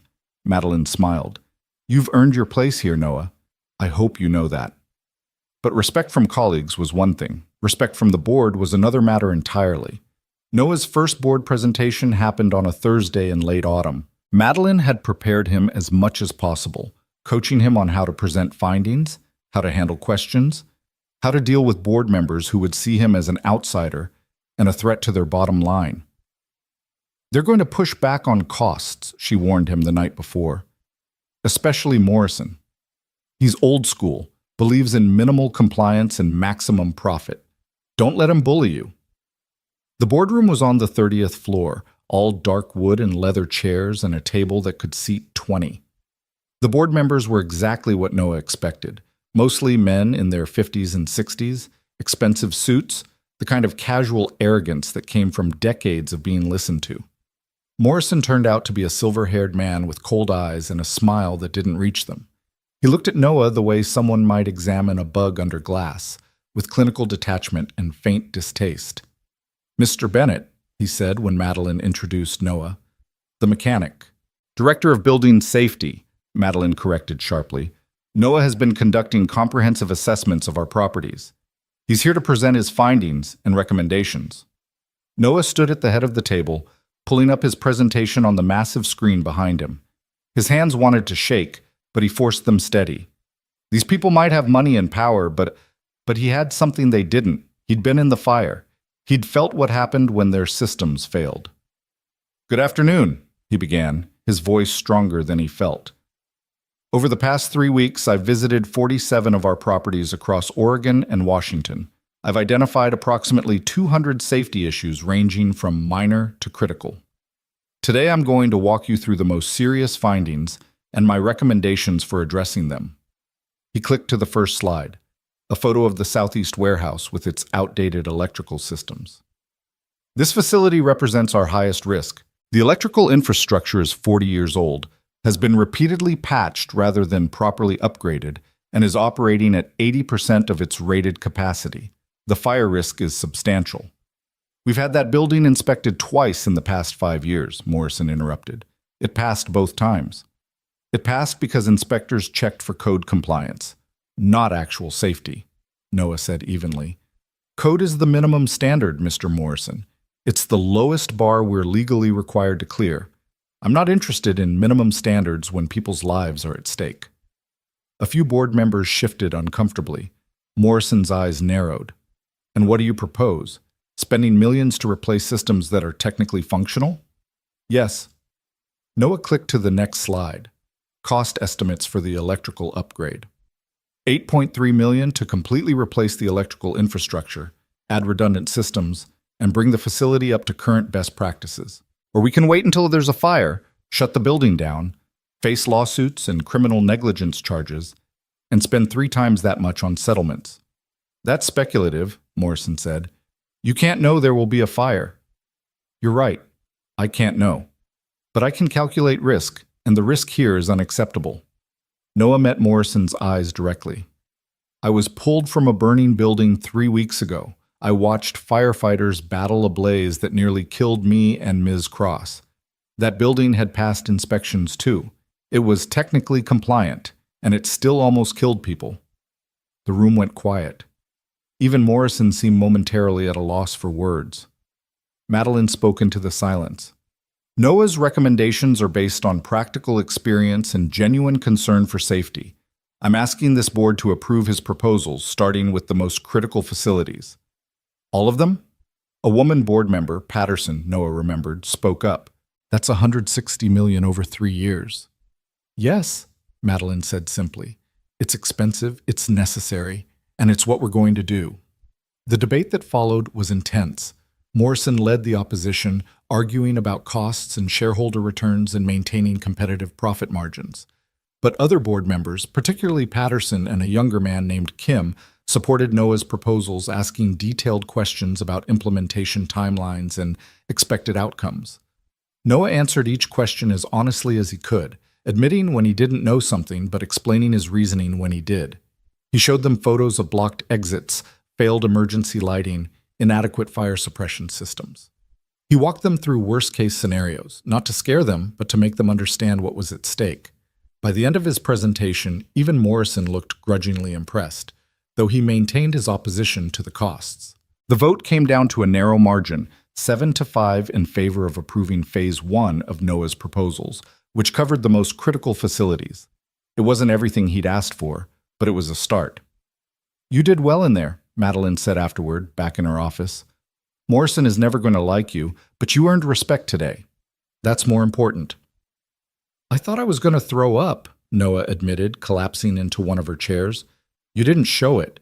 You presented your findings clearly, backed up your recommendations with evidence, and didn't back down when challenged. That's exactly what a director should do. She poured 2 glasses of water.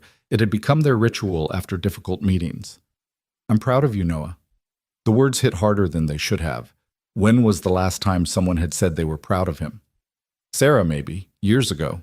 But since then it had just been survival, getting through each day, taking care of Caleb, trying not to drown in responsibility and grief. Thank you, he said quietly, for this opportunity, for believing in me, for everything.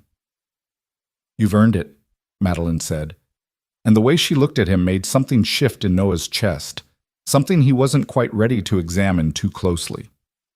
They fell into a routine of late-night planning sessions after that board meeting.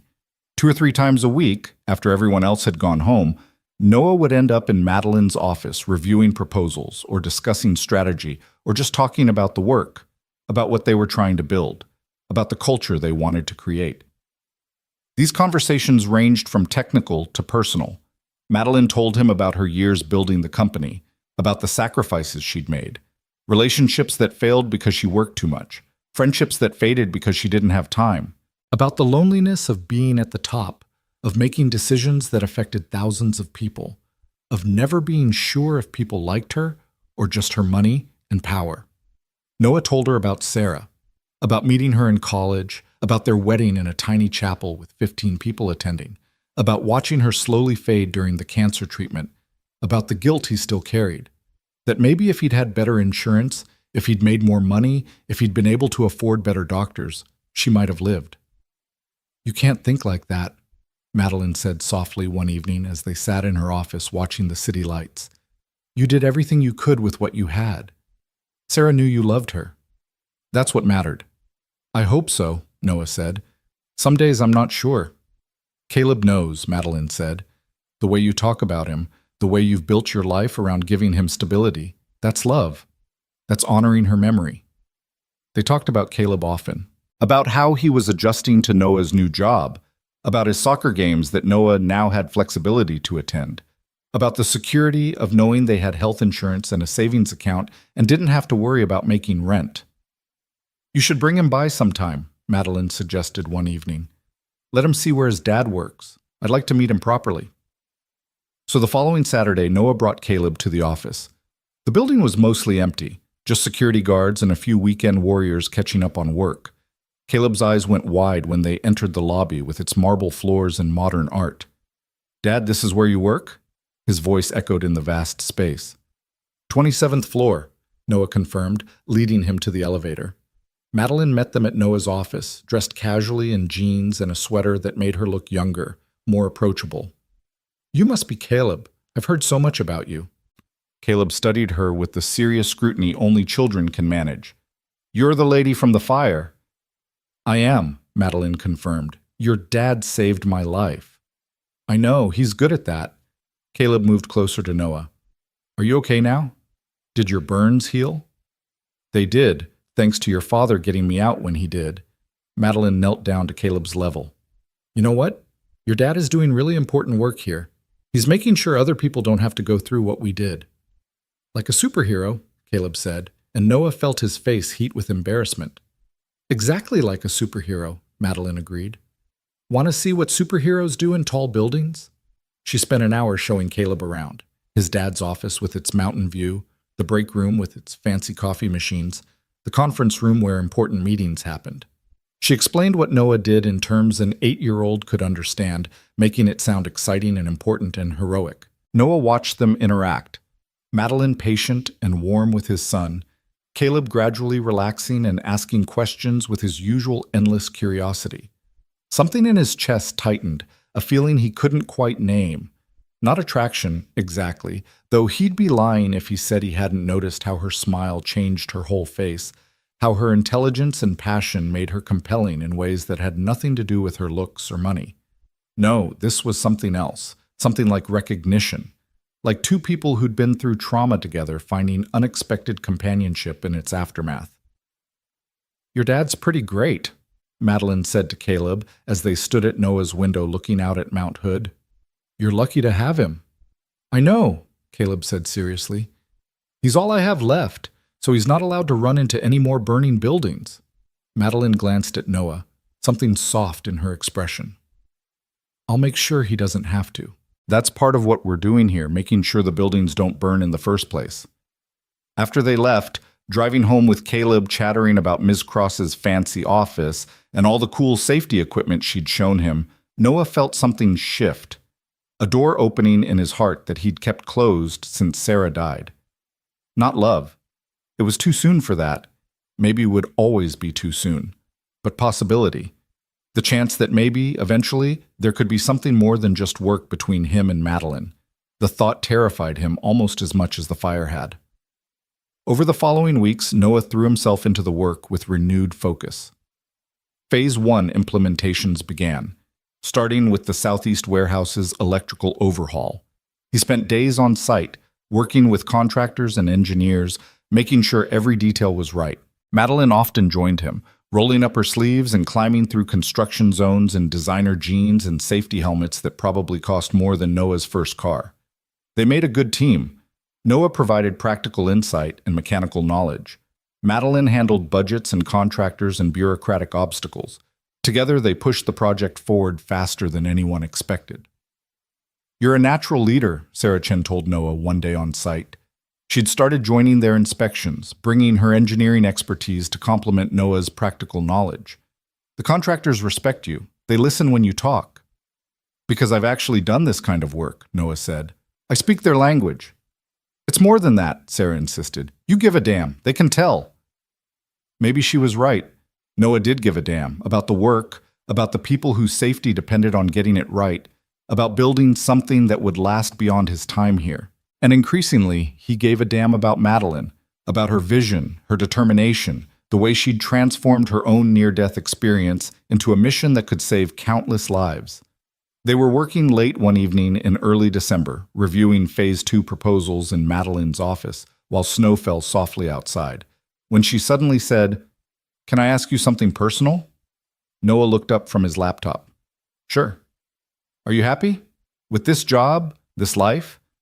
I know it's been a huge change from the garage." He considered the question seriously. Was he happy? He made more money than he'd ever imagined. He did work that mattered. He had colleagues who respected him. Caleb was thriving, secure and confident in ways he hadn't been before. But there was something else too. Something about these late nights with Madeline, about the easy companionship they'd developed, about the way she looked at him sometimes like he was more than just an employee.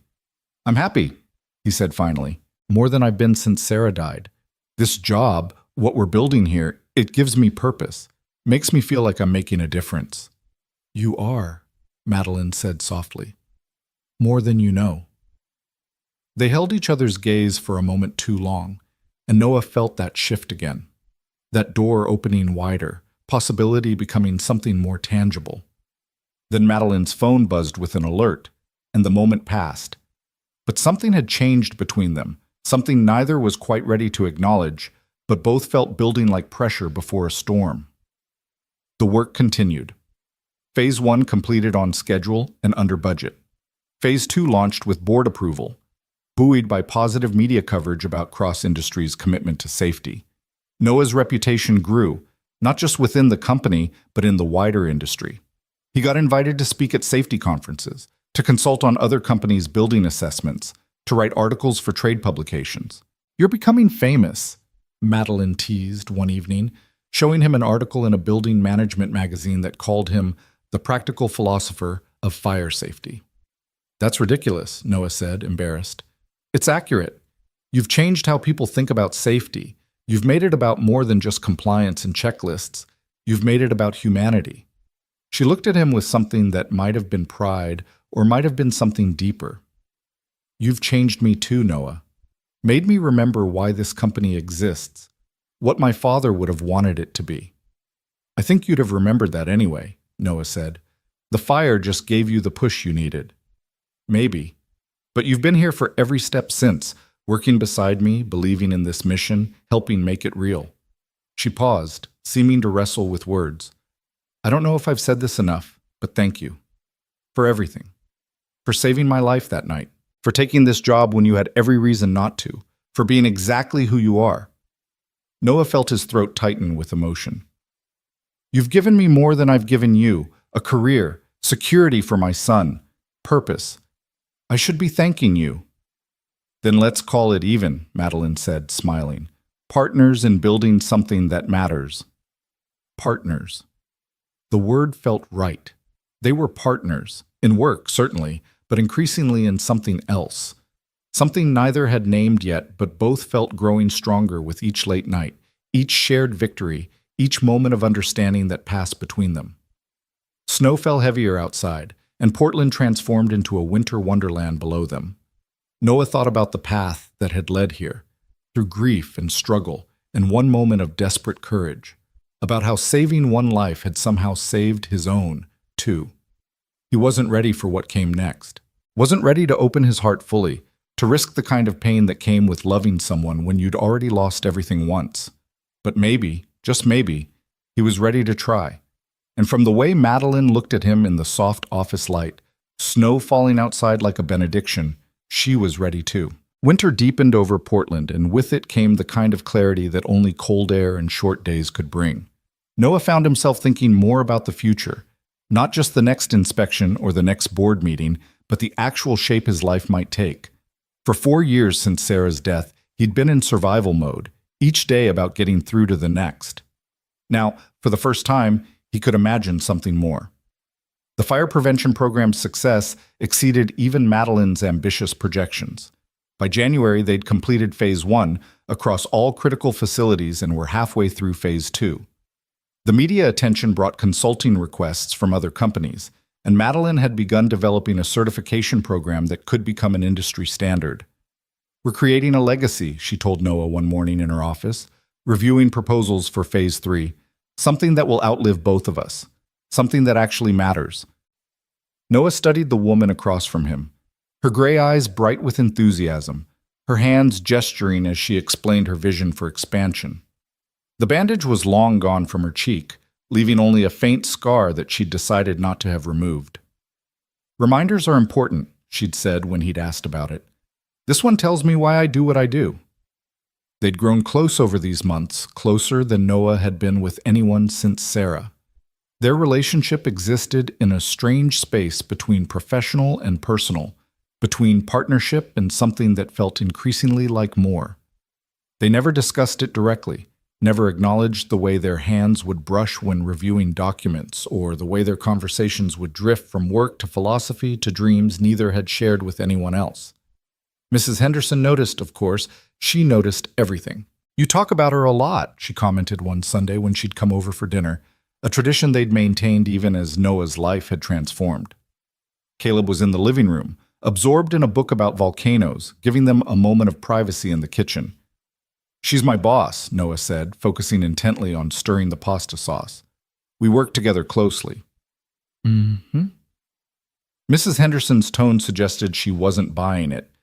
"And is that why you smile every time your phone buzzes with a message from her? Because she's your boss?" Noah's hand stilled on the spoon. "I'm not ready for that, Candace. I don't know if I'll ever be ready." "Sarah wouldn't want you to spend your life alone," Mrs. Henderson said gently. "She'd want you to be happy, to find someone who sees how extraordinary you are." "Madeline is way out of my league," Noah said, voicing the fear that had lived in his chest for months. "She's brilliant, powerful, wealthy, and you're the man who ran into a burning building to save her life without a second thought," Mrs. Henderson interrupted. "The man who transformed his entire career because he believed in doing the right thing. The man who's raising a beautiful son while building something that saves lives." She touched his arm. "Don't sell yourself short, Noah Bennett. You're a catch, mechanic background and all." But it wasn't just about whether he was good enough for Madeline. It was about whether he could risk his heart again, knowing how much it had cost to lose Sarah. It was about whether opening that door meant betraying the woman he'd loved first, the woman whose memory still made him reach for empty space in bed some mornings. The answer came unexpectedly on a Tuesday in late January. Caleb had been invited to a sleepover at his friend Marcus's house, his first since Sarah had died. Noah had been hesitant, old fears about something happening while he wasn't there making him want to refuse. But Caleb had looked at him with those serious eyes and said, "Dad, I'm not a baby. I'll be fine. You have to let me do things sometimes." The words hit Noah like a revelation. His son was right. He'd been so focused on protecting Caleb from loss that he'd been protecting him from life. And if that was true about parenting, maybe it was true about other things too.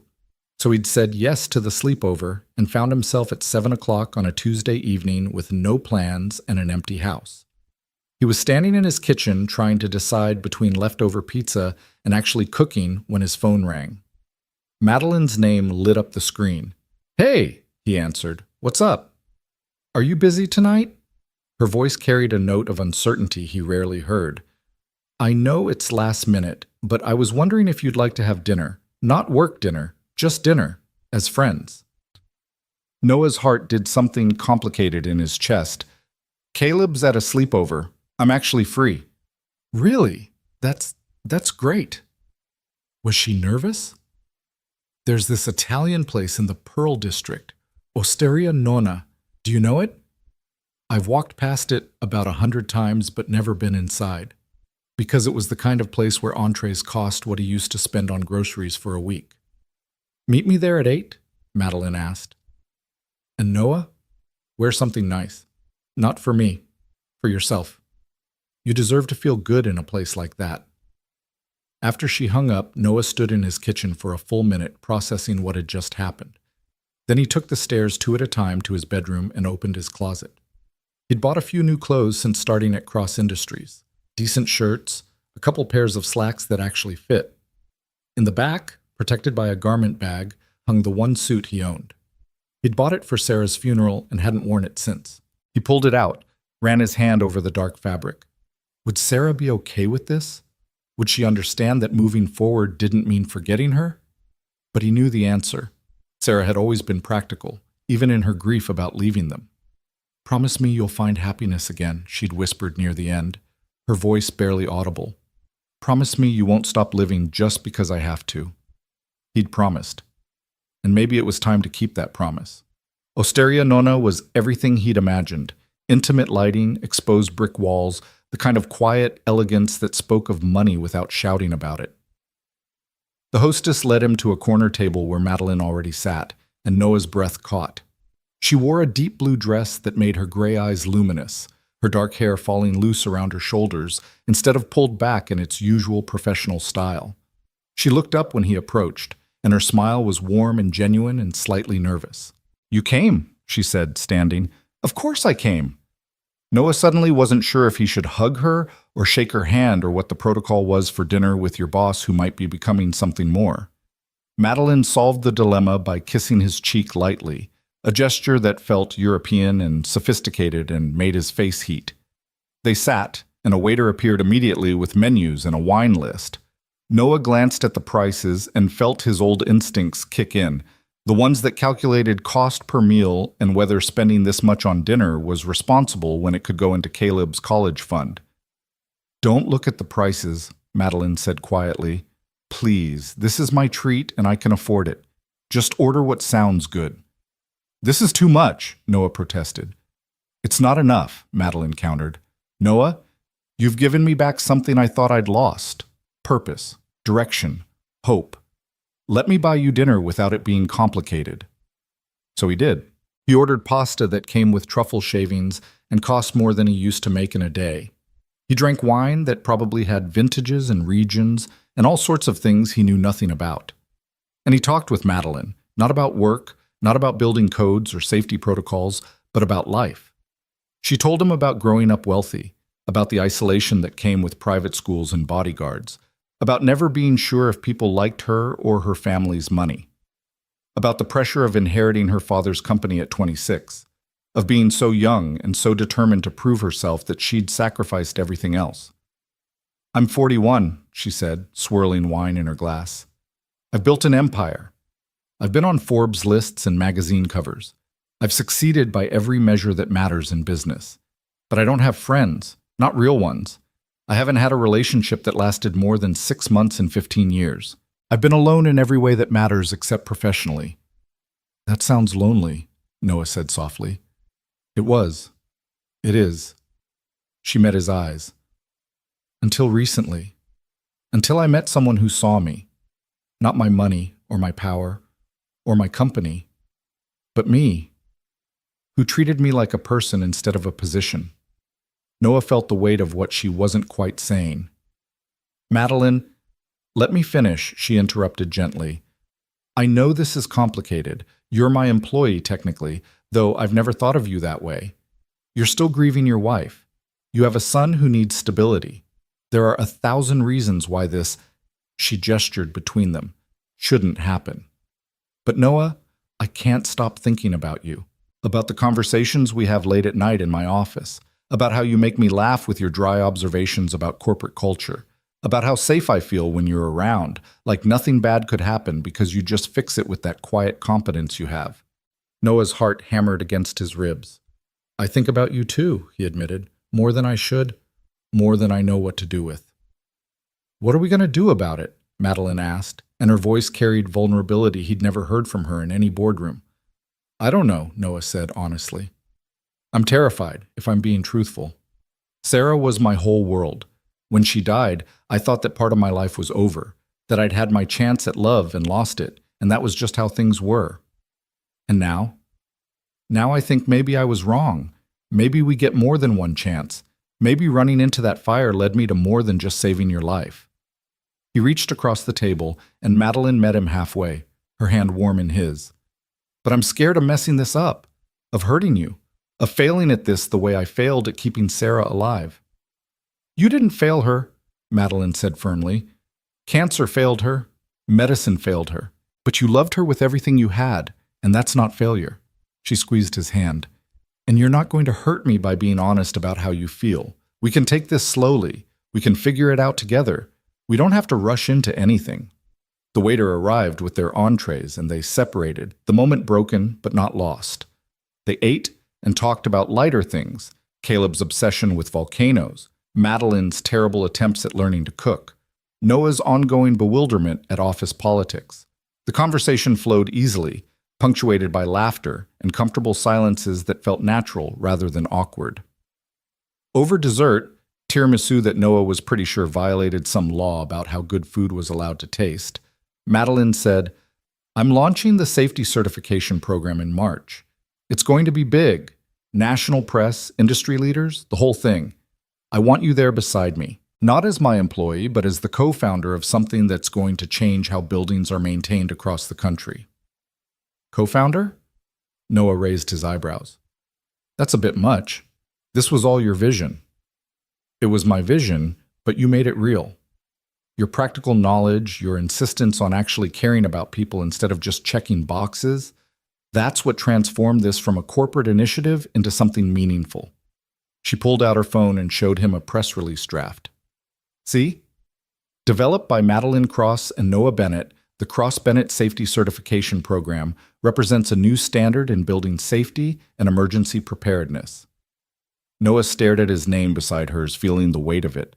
Cross-Bennett. Like they were a team. Like they were building something together that would outlast both of them. I don't deserve to have my name on this, he said. You absolutely do, Madeline insisted. And more than that, I want your name on it. I want people to know that this wasn't created in a boardroom by people who've never been in danger. This was created by someone who's been through the fire, literally, and came out the other side determined to make sure others don't have to. They left the restaurant near midnight, stepping out into Portland's cold January air. The city was quiet at this hour, just a few late-night stragglers and the ever-present hum of traffic. Diana was waiting with the car, but Madeline waved her off. I'd like to walk a bit, she said. If that's okay? Of course. They walked through the Pearl District, past galleries and boutiques closed for the night, past the renovated warehouses that now held expensive lofts. The streets were lit with that particular urban glow that made everything look slightly unreal, slightly magical. Tell me about her, Madeline said suddenly. About Sarah. Not the cancer, not the end. Tell me about who she was. Noah was quiet for a moment, gathering memories. She was practical, funny. She had this laugh that was completely unself-conscious, not polite or controlled, just pure joy. She loved bad reality TV and good books. She could fix anything, plumbing, electrical, whatever. Said she didn't trust mechanics except for cars, which is how we met. She brought her car in for an oil change and ended up explaining to me why my assessment of her brake pads was wrong. He smiled at the memory. She was right, of course. She sounds wonderful. She was. She made everything better just by being there. When she got sick, his voice caught. When she got sick, she stayed positive until the very end. Kept telling me it would be okay, that Caleb and I would be fine. She made me promise to keep living, to not get stuck in grief. He looked at Madeline. I think I broke that promise for a while. Just went through the motions, surviving but not really living. And now? Madeline asked softly. Now I think I'm starting to live again. Because of you. Because of this job, this purpose, this... He gestured between them. Whatever this is. I think I'm starting to live again too, Madeline admitted. I didn't realize how hollow my existence was until I almost lost it. Until someone risked everything to save it and made me see what actually matters. They stopped walking, finding themselves at a small park with a view of the Willamette River. The water reflected city lights, rippling and beautiful. Madeline turned to face Noah, and in the dim light she looked younger, more vulnerable. Can I kiss you? She asked. I know it's fast. I know we said we'd take it slow, but I've wanted to for months, and Noah answered by closing the distance between them, his lips finding hers in a kiss that was gentle and questioning and full of possibility. She tasted like wine and tiramisu and something uniquely her. Her hands came up to frame his face, and he wrapped his arms around her waist, pulling her closer. When they finally separated, both slightly breathless, Madeline laughed, a sound of pure joy that reminded Noah of Sarah's unself-conscious laughter. That was worth waiting for, she said. Yeah, Noah agreed, his heart full in a way it hadn't been in years. It really was. They walked back to where Diana waited with the car, hands linked, not saying much because words felt unnecessary. At Noah's house, Madeline kissed him again, softer this time, sweeter, and said, "See you tomorrow at the office?" "Absolutely," Noah promised. Inside his empty house, Noah stood in the darkness for a long moment, processing what had just happened. He felt guilty and exhilarated in equal measure. Guilty because some part of him still felt like he was betraying Sarah, even though rationally he knew she'd want him to be happy. Exhilarated because for the first time in 4 years, he'd felt fully alive. He climbed the stairs to his bedroom and pulled out the photo he kept on his nightstand, Sarah on their wedding day, radiant and laughing. "I'm trying," he told her picture. "I'm trying to keep my promise. I hope that's okay." The photo didn't answer, of course, but somehow Noah felt like she'd given her blessing anyway. The weeks that followed established a new rhythm. Noah and Madeline continued working together professionally, still doing site visits, still reviewing proposals, still pushing the safety program forward. But now there was something more between them, acknowledged, if not fully defined. They had dinner once or twice a week, always somewhere quiet where they could talk without being interrupted. Madeline came to one of Caleb's soccer games, cheering from the sidelines with genuine enthusiasm. Noah met some of Madeline's friends, a small circle of people who'd known her before the money and power, who treated him with warmth rather than suspicion. "You're good for her," one of them, a woman named Patricia, who'd been Madeline's roommate in college, told Noah at a dinner party. "I haven't seen her this happy in years, maybe ever." "She's good for me too," Noah admitted. By February, the safety certification program was ready for launch. They'd spent months developing criteria, training assessors, establishing standards that went far beyond basic code compliance. The launch was scheduled for the first week of March. A major press conference, demonstrations of the new safety systems, presentations from industry leaders who'd adopted their approach. "This is going to be huge," Richard told Noah, reviewing the media list. "We've got coverage from every major business publication, several news networks, and at least 3 documentary crews interested in doing longer pieces." Noah felt the familiar flutter of anxiety. "I'm not good at public speaking." "You'll be fine," Madeline assured him. She'd been coaching him for weeks, helping him prepare remarks that felt authentic rather than corporate. "Just speak from the heart. Tell them why it matters. That's all anyone wants to hear." The night before the launch, Noah couldn't sleep. He lay in bed staring at the ceiling, thinking about the path that had led here. 6 months ago, he'd been a mechanic living paycheck to paycheck. Now he was about to stand in front of national media and present a program that could revolutionize building safety. It felt surreal, impossible, terrifying. His phone buzzed at 2 a.m. A text from Madeline. "Can't sleep either. Want to talk?" He called her, and her voice was warm in the darkness. "Big day tomorrow." "Huge day," Noah agreed. "I keep thinking I'm going to mess this up somehow. Forget what to say, freeze on camera, accidentally reveal that I'm just a mechanic pretending to be something more." "You're not pretending anything," Madeline said firmly. "You're the most genuine person I know. That's your strength, Noah.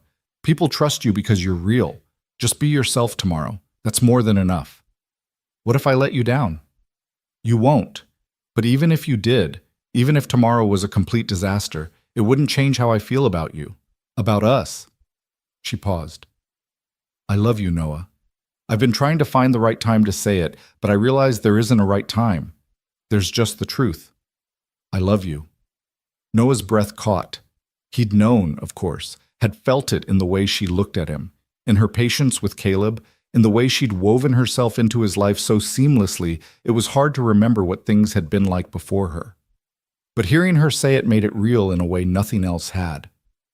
"I love you too," he said, and the words felt like stepping off a cliff, terrifying and exhilarating and completely right. I fought it for a long time because I felt guilty, like I was betraying Sarah's memory. But I know she'd want this for me. She'd want me to be happy. And Madeline, you make me happier than I've been in years. Good, Madeline said, and he could hear the smile in her voice, because I plan to keep making you happy for a very long time. They talked until 3 a.m., until Noah finally felt calm enough to sleep. And when he did, he dreamed not of fire and smoke, but of building something beautiful with hands that were equally comfortable with wrenches and blueprints, with someone beside him who understood both where he'd come from and where he was going. The launch day arrived with brilliant March sunshine that felt like a blessing. The event was held in the lobby of the renovated Oakmont building, rebuilt from the ashes of the fire, now featuring every safety innovation they'd developed. It was symbolic, Madeline had said. A phoenix rising, a second chance made tangible. Noah stood backstage, adjusting his tie for the 10th time. Caleb was in the front row with Mrs. Henderson, his small face serious with importance. Sarah Chen stood near the tech booth, double-checking that all the demonstration equipment was ready. Jensen reviewed notes for his technical presentation. And Madeline stood beside Noah, composed and professional in a gray suit, but her hand found his and squeezed. "Ready?" she asked. "No," Noah admitted, "but I'm doing it anyway." "That's the spirit of a hero," Madeline said, smiling. "Speaking of which, there's one more thing before we go out there." She led him to a quiet corner and pulled out a small velvet box. Noah's heart did a complicated thing. "This isn't what you think," Madeline said quickly, seeing his expression. "I'm not proposing. We've only been together a few months, and I know you need more time before anything like that. But I wanted to give you something, a symbol of what we've built together." She opened the box to reveal a simple silver pin, a flame enclosed in a circle, elegant and meaningful. "For the program. I had them made for everyone on the team, but yours is special. See the engraving?" Noah looked closer and saw tiny letters along the circle's edge. "Courage builds more than survival." "Those are your words," Madeline said, "from one of our first conversations. You said that courage could change lives, that it could build something lasting. You were right, and I wanted you to carry that reminder with you." Noah let her pin it to his lapel, blinking back unexpected emotion. "Thank you. For everything, for seeing something in me I didn't see in myself." "I only saw what was already there," Madeline said. She kissed him softly, a gesture of affection and partnership and promise. "Now, let's go change the industry." The presentation went better than Noah could have hoped.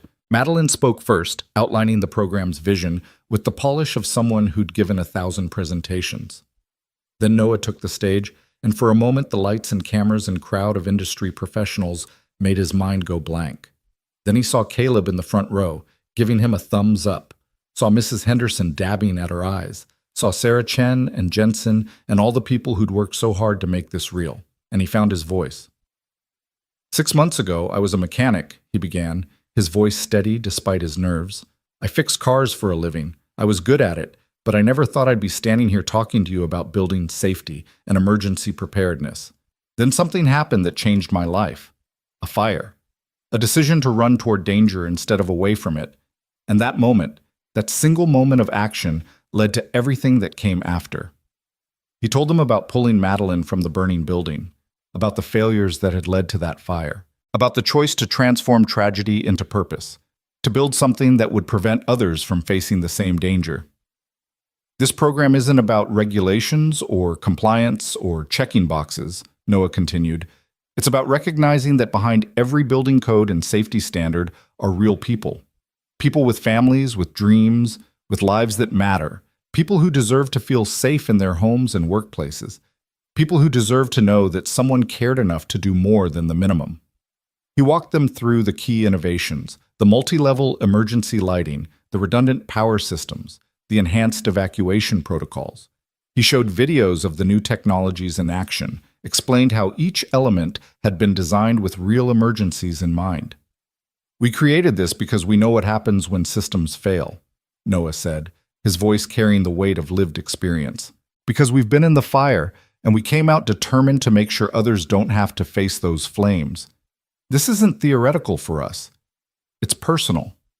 It's a promise we're making to every person who lives or works in a building we oversee. We will not let you down. When he finished, the applause was thunderous. Questions from the press came fast, about implementation timelines, about costs, about how other companies could adopt their standards. Noah and Madeline answered together, their responses complementing each other seamlessly. They'd become a true team, each bringing their strengths to create something neither could have built alone. After the formal presentations, there was a reception, catered food, networking, industry leaders wanting to discuss partnerships. Noah found himself surrounded by people who treated him like an expert, who asked his opinion like it mattered, who respected him not despite his background, but because of it. "You were brilliant up there," Saracen told him, appearing at his elbow with 2 glasses of champagne. "Genuinely inspiring. I'm not easily impressed, but you impressed me." "Coming from you, that means a lot," Noah said sincerely. Across the room, Madeline was being interviewed by a documentary crew. Noah watched her, poised and articulate, passionate about the work they'd done, and felt a surge of pride mixed with something deeper. Love, yes, but also gratitude, for the chance she'd given him, for seeing his potential when he couldn't see it himself, for being brave enough to build something real from the ashes of trauma. As if sensing his gaze, Madeline looked over and smiled. Then she said something to the interviewer and excused herself, crossing the room to join him. "Having fun?" she asked. "Surprisingly, yes," Noah admitted, "though I'll be glad when this is over and we can go back to actual work." "About that," Madeline's expression turned serious. "I have something to tell you. The board met this morning, emergency session before the launch. They voted to create a new position, Chief Safety Officer for Cross Industries, reporting directly to me with authority over all building operations worldwide." "That's great," Noah said, wondering why she looked nervous. "Who'd they choose?" "You, if you'll take it." Madeline spoke quickly, like she was afraid he'd interrupt.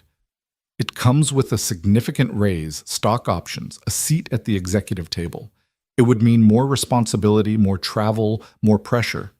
But Noah, there's no one else I trust with this. No one else who cares the way you do, who understands what we're trying to build. Will you do it?" Noah felt the weight of the offer. Chief Safety Officer, executive level, a position that would cement his transformation from mechanic to corporate leader. It should have felt like a dream come true. Instead, he felt a moment of doubt.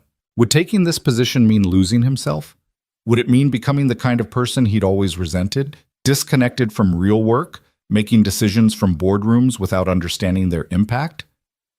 Then he looked around the room, at the safety innovations on display, at the industry professionals discussing how to implement these standards in their own companies, at Caleb, who was examining a demonstration of the new emergency lighting system with wide-eyed fascination. This was real work, work that mattered, work that would save lives. And if he could do it without losing sight of why it mattered, if he could stay grounded in the practical reality of the people these systems would protect, then maybe he was exactly the right person for this role. "I'll do it," Noah said. "On one condition." "What's that?" "I still get to do site visits. I still get to get my hands dirty. I don't want to become someone who makes decisions from an office without understanding the reality on the ground." "Done," Madeline agreed immediately. "In fact, I insist on it. That perspective is what makes you valuable. Lose that, and you lose what makes you effective." She extended her hand formally, and Noah shook it. Then, because they were in a corner relatively shielded from view, he pulled her into a quick embrace. "Thank you," he whispered, "for believing in me, for building this with me, for being exactly who you are." "Thank you for running into that fire," Madeline whispered back. "For saving my life, for being brave enough to say yes to something completely outside your experience, for being you." The reception continued for another hour, and then finally, it was over. The press dispersed, the industry leaders made their goodbyes, and the crew began breaking down the demonstrations. Noah collected Caleb, who was practically vibrating with excitement. "Dad, that was so cool. You were on TV. My teacher said our whole class can watch the recording tomorrow." Caleb grabbed his hand. "Are you really the Chief Safety Officer now? That sounds even more important than director." It is more important, Noah confirmed. But it's still the same work, keeping people safe. Just on a bigger scale. Like a superhero, Caleb said with satisfaction. I knew it. Mrs. Henderson hugged Noah tightly. Sarah would be so proud, she said, her voice thick with emotion. So very proud. And I'm proud too, Noah, of who you've become, of what you've built. You've earned every bit of this. After they left, after the building had been cleared and locked and secured with all the new safety systems they'd installed, Noah and Madeline stood alone in the empty lobby. The space still smelled like fresh paint and new carpet, but it also smelled like possibility, like second chances, like lives saved and futures secured. We did it, Madeline said softly. We actually did it. We did, Noah agreed. He looked around the lobby, at the multi-level emergency lighting, at the clearly marked exits, at the state-of-the-art fire suppression system visible through transparent panels. This is where it started, where everything changed. Where we saved each other, Madeline corrected. You saved my life that night. But Noah, you've saved it again every day since.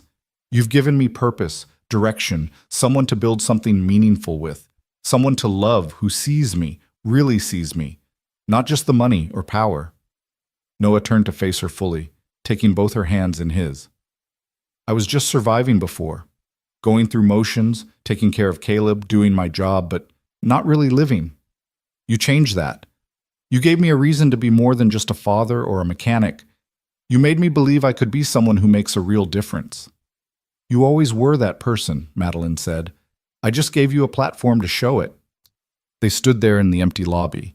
Two people brought together by fire and trauma, who'd transformed that crucible into something beautiful and lasting.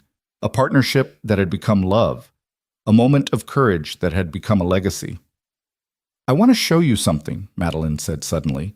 She led him to the elevator, the same elevator he'd bypassed that night, knowing it would be a death trap. They rode up to the 4th floor, and she led him down a hallway that looked nothing like the inferno he remembered. Clean, bright, safe. She stopped at a door marked 4C. This is it. This is where you found me. Noah felt his chest tighten. He hadn't been back here since that night, hadn't wanted to face the memories. But now, looking at the renovated apartment with its reinforced door and updated safety systems, he felt something else. Pride, maybe. Or peace. I bought this unit, Madeline said. After the renovation. I'm not going to live here. I couldn't. It would be too strange. But I didn't want anyone else to have it either. It's too important. She unlocked the door and led him inside. The apartment was furnished now, not with the expensive minimalist design she could have afforded, but with comfortable lived-in pieces that looked like they belonged in a home rather than a showroom. Photos on the walls showed the building's transformation, before and after shots of every safety upgrade they'd implemented. But in the center of the living room, mounted on the wall like art, was a photograph Noah had never seen. It showed him emerging from the burning building, Madeline in his arms, both of them covered in ash and smoke. Someone in the crowd must have taken it, one of those people with their phones out, recording everything. In the photo, Noah's face was streaked with soot and twisted with determination. Madeline was unconscious, her body limp, but there was something else in the image, something about the way Noah held her, the fierce protectiveness in his posture, the absolute refusal to let go. Where did you get this? Noah asked, his voice rough with emotion. It went viral on social media that night. Hero mechanic saves woman from burning building.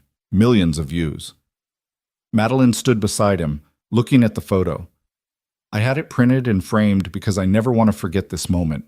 What you did. What it meant. What it led to. Beneath the photograph was a plaque with an inscription. This is where everything changed, where fear became courage, where survival became purpose, where two lives intersected and created something that would save thousands more. Remember this moment. Remember why we do what we do. Noah read the words and felt tears sting his eyes. This is beautiful. This is us, Madeline said. This is our origin story. The moment that made everything else possible. She turned to face him fully. I know we're taking this slowly. I know you need time, and I respect that. But Noah, I want you to know I'm in this, completely, for however long it takes, for whatever comes next. I love you, and I'm not going anywhere. Noah pulled her close, resting his forehead against hers. I love you too. And I'm done being scared, done holding back. Sarah told me to keep living, and for a long time I didn't understand what that meant. I thought it meant survival, just getting through each day. But it doesn't. It means this. It means opening my heart again. It means taking chances and building something real with someone who sees me and chooses me anyway. He kissed her then, deeply, thoroughly, with all the emotion he'd been holding back for months. And Madeline kissed him back with equal intensity, her arms wrapping around him like she was afraid he might disappear. When they finally separated, both slightly breathless, Madeline laughed, that unself-conscious sound of joy that Noah had learned to love. We should probably get out of here before someone sees us making out in an empty apartment. Probably, Noah agreed. But neither of them moved. They stood there in apartment 4C in the place where everything had changed, holding each other and imagining the future they were building together. The months that followed were full. Noah settled into his new role as Chief Safety Officer, traveling to Cross Industries properties around the world, implementing their standards, training teams, speaking at conferences. The Cross Bennett Safety Certification Program became the industry gold standard, with dozens of companies adopting their approach. They prevented fires, saved lives, transformed how buildings were maintained and protected. But more than the professional success, Noah's personal life transformed. Madeline became a fixture at their Sunday dinners with Mrs. Henderson. She attended Caleb's soccer games and school plays. She met Sarah's parents and won them over with her genuine interest in their daughter's memory and her obvious love for Noah. She never tried to replace Sarah. She was smart enough to know that wasn't possible. But she carved out her own space in their family with grace and patience. By summer, she'd moved from being Ms. Cross to being Madeline to being simply part of us, in Caleb's words. The boy had warmed to her gradually, testing her with the wariness of a child who'd lost one mother and feared losing another adult he cared about. But Madeline had proven herself reliable, steady, present, in ways that mattered. I like her, Caleb told Noah one evening as they worked on homework together. She's different from Mom, but that's okay. I don't want her to be like Mom. I want her to be like Madeline. The words made Noah's heart feel too big for his chest. This was what moving forward looked like, honoring the past while building something new, making space for joy without forgetting grief, letting love in again without betraying what came before. 1 year after the fire, 1 year after the night that had changed everything, they held an anniversary ceremony at the rebuilt Oakmont. It was smaller than the launch event, more intimate. Just the team who'd made it all possible, some residents from the building, press coverage focused on the program's success rather than the spectacle. Noah stood at the podium and looked out at the crowd. Madeline beside him. Caleb in the front row. Sarah Chen and Tom Jensen and all the engineers who'd turned vision into reality. Mrs. Henderson dabbing at her eyes again. And somewhere, he liked to think, Sarah was there too, proud of him, happy for him, grateful that he'd kept his promise to keep living. A year ago, Noah began, this building was burning. People were in danger. Systems had failed. And I made a choice to run toward that danger instead of away from it. I didn't know where that choice would lead. I didn't know it would transform my life, give me a new career, introduce me to someone I love. I just knew someone needed help, and I was there to provide it. He paused, gathering his thoughts. What we've built this year, the safety program, the certification standards, the cultural shift toward actually caring about people instead of just checking compliance boxes. All of it started with that one moment of action, of courage, of refusing to be a bystander while someone suffered. That's the lesson I want people to take from this, Noah continued. Not that I'm special or heroic or anything extraordinary, but that ordinary people can do extraordinary things when we choose action over inaction, when we choose compassion over convenience, when we choose to run toward trouble instead of away from it. He looked at Madeline, whose gray eyes shone with emotion. A year ago, I pulled a woman from a burning building, but in the months since, she's saved me too. She's given me purpose, partnership, love I didn't think I'd ever feel again. She's shown me that courage isn't just about running into fires. It's about opening your heart after loss. It's about trusting again. It's about building something beautiful from the ashes of trauma. Madeline stood and joined him at the podium, taking his hand. "Noah saved my life that night," she said, her voice carrying across the crowd. "But this—" She gestured to the building around them, to the safety systems and the people they'd protected. "This time, he saved it for good. Not just for me, but for everyone who lives and works in our buildings. For everyone who's safer, because one man decided that doing the right thing mattered more than staying safe." She turned to face him fully, speaking to him now rather than to the crowd. "You ran into the fire for me once, but you've walked through flames with me every day since. Building this program, facing down skeptical boards, transforming an entire industry. You've been my partner, my inspiration, my reason to believe that something good can come from something terrible." Then, to Noah's complete shock, Madeline knelt down on one knee. The crowd gasped. Noah's heart stopped, and Madeline pulled out a small velvet box. "Noah Bennett," she said, her voice shaking slightly with emotion and nerves. "You are the bravest, most genuine, most extraordinary ordinary man I've ever met. You've taught me what courage really means. You've shown me how to turn tragedy into purpose. You've loved me with a patience and grace I never deserved." She opened the box to reveal a simple platinum band. "Will you marry me?" Noah stood there stunned as the crowd erupted in cheers. Caleb was bouncing in his seat, clearly in on the secret. Mrs. Henderson was crying openly, and Madeline knelt before him, vulnerable and hopeful and beautiful. "Yes," Noah said, his voice barely audible over the crowd. Then louder, "Yes, absolutely yes." He pulled her to her feet and kissed her as applause thundered around them. And in that moment, standing in the building where everything had changed, surrounded by the people they'd protected and the team who'd made it possible, with his son cheering and his future wife in his arms, Noah understood what Sarah had meant when she'd told him to keep living. This was living. Not just surviving, but thriving. Not just enduring, but embracing. Not just getting through each day, but building something lasting, something beautiful, something that honored the past while celebrating the future.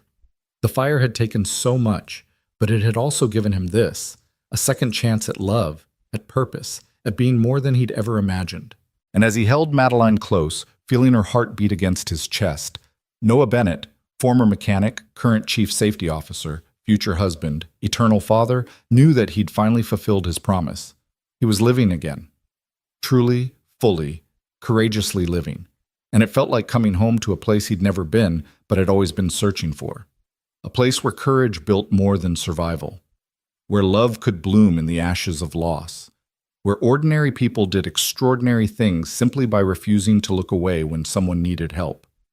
The flame that had nearly destroyed them had instead forged something unbreakable. And Noah, standing in the light of a rebuilt building, holding the hand of a woman who'd shown him how to be brave in ways he'd never imagined, was grateful for every single moment that had led him here. The fire had taken, but it had also given, and what it gave was worth every scar.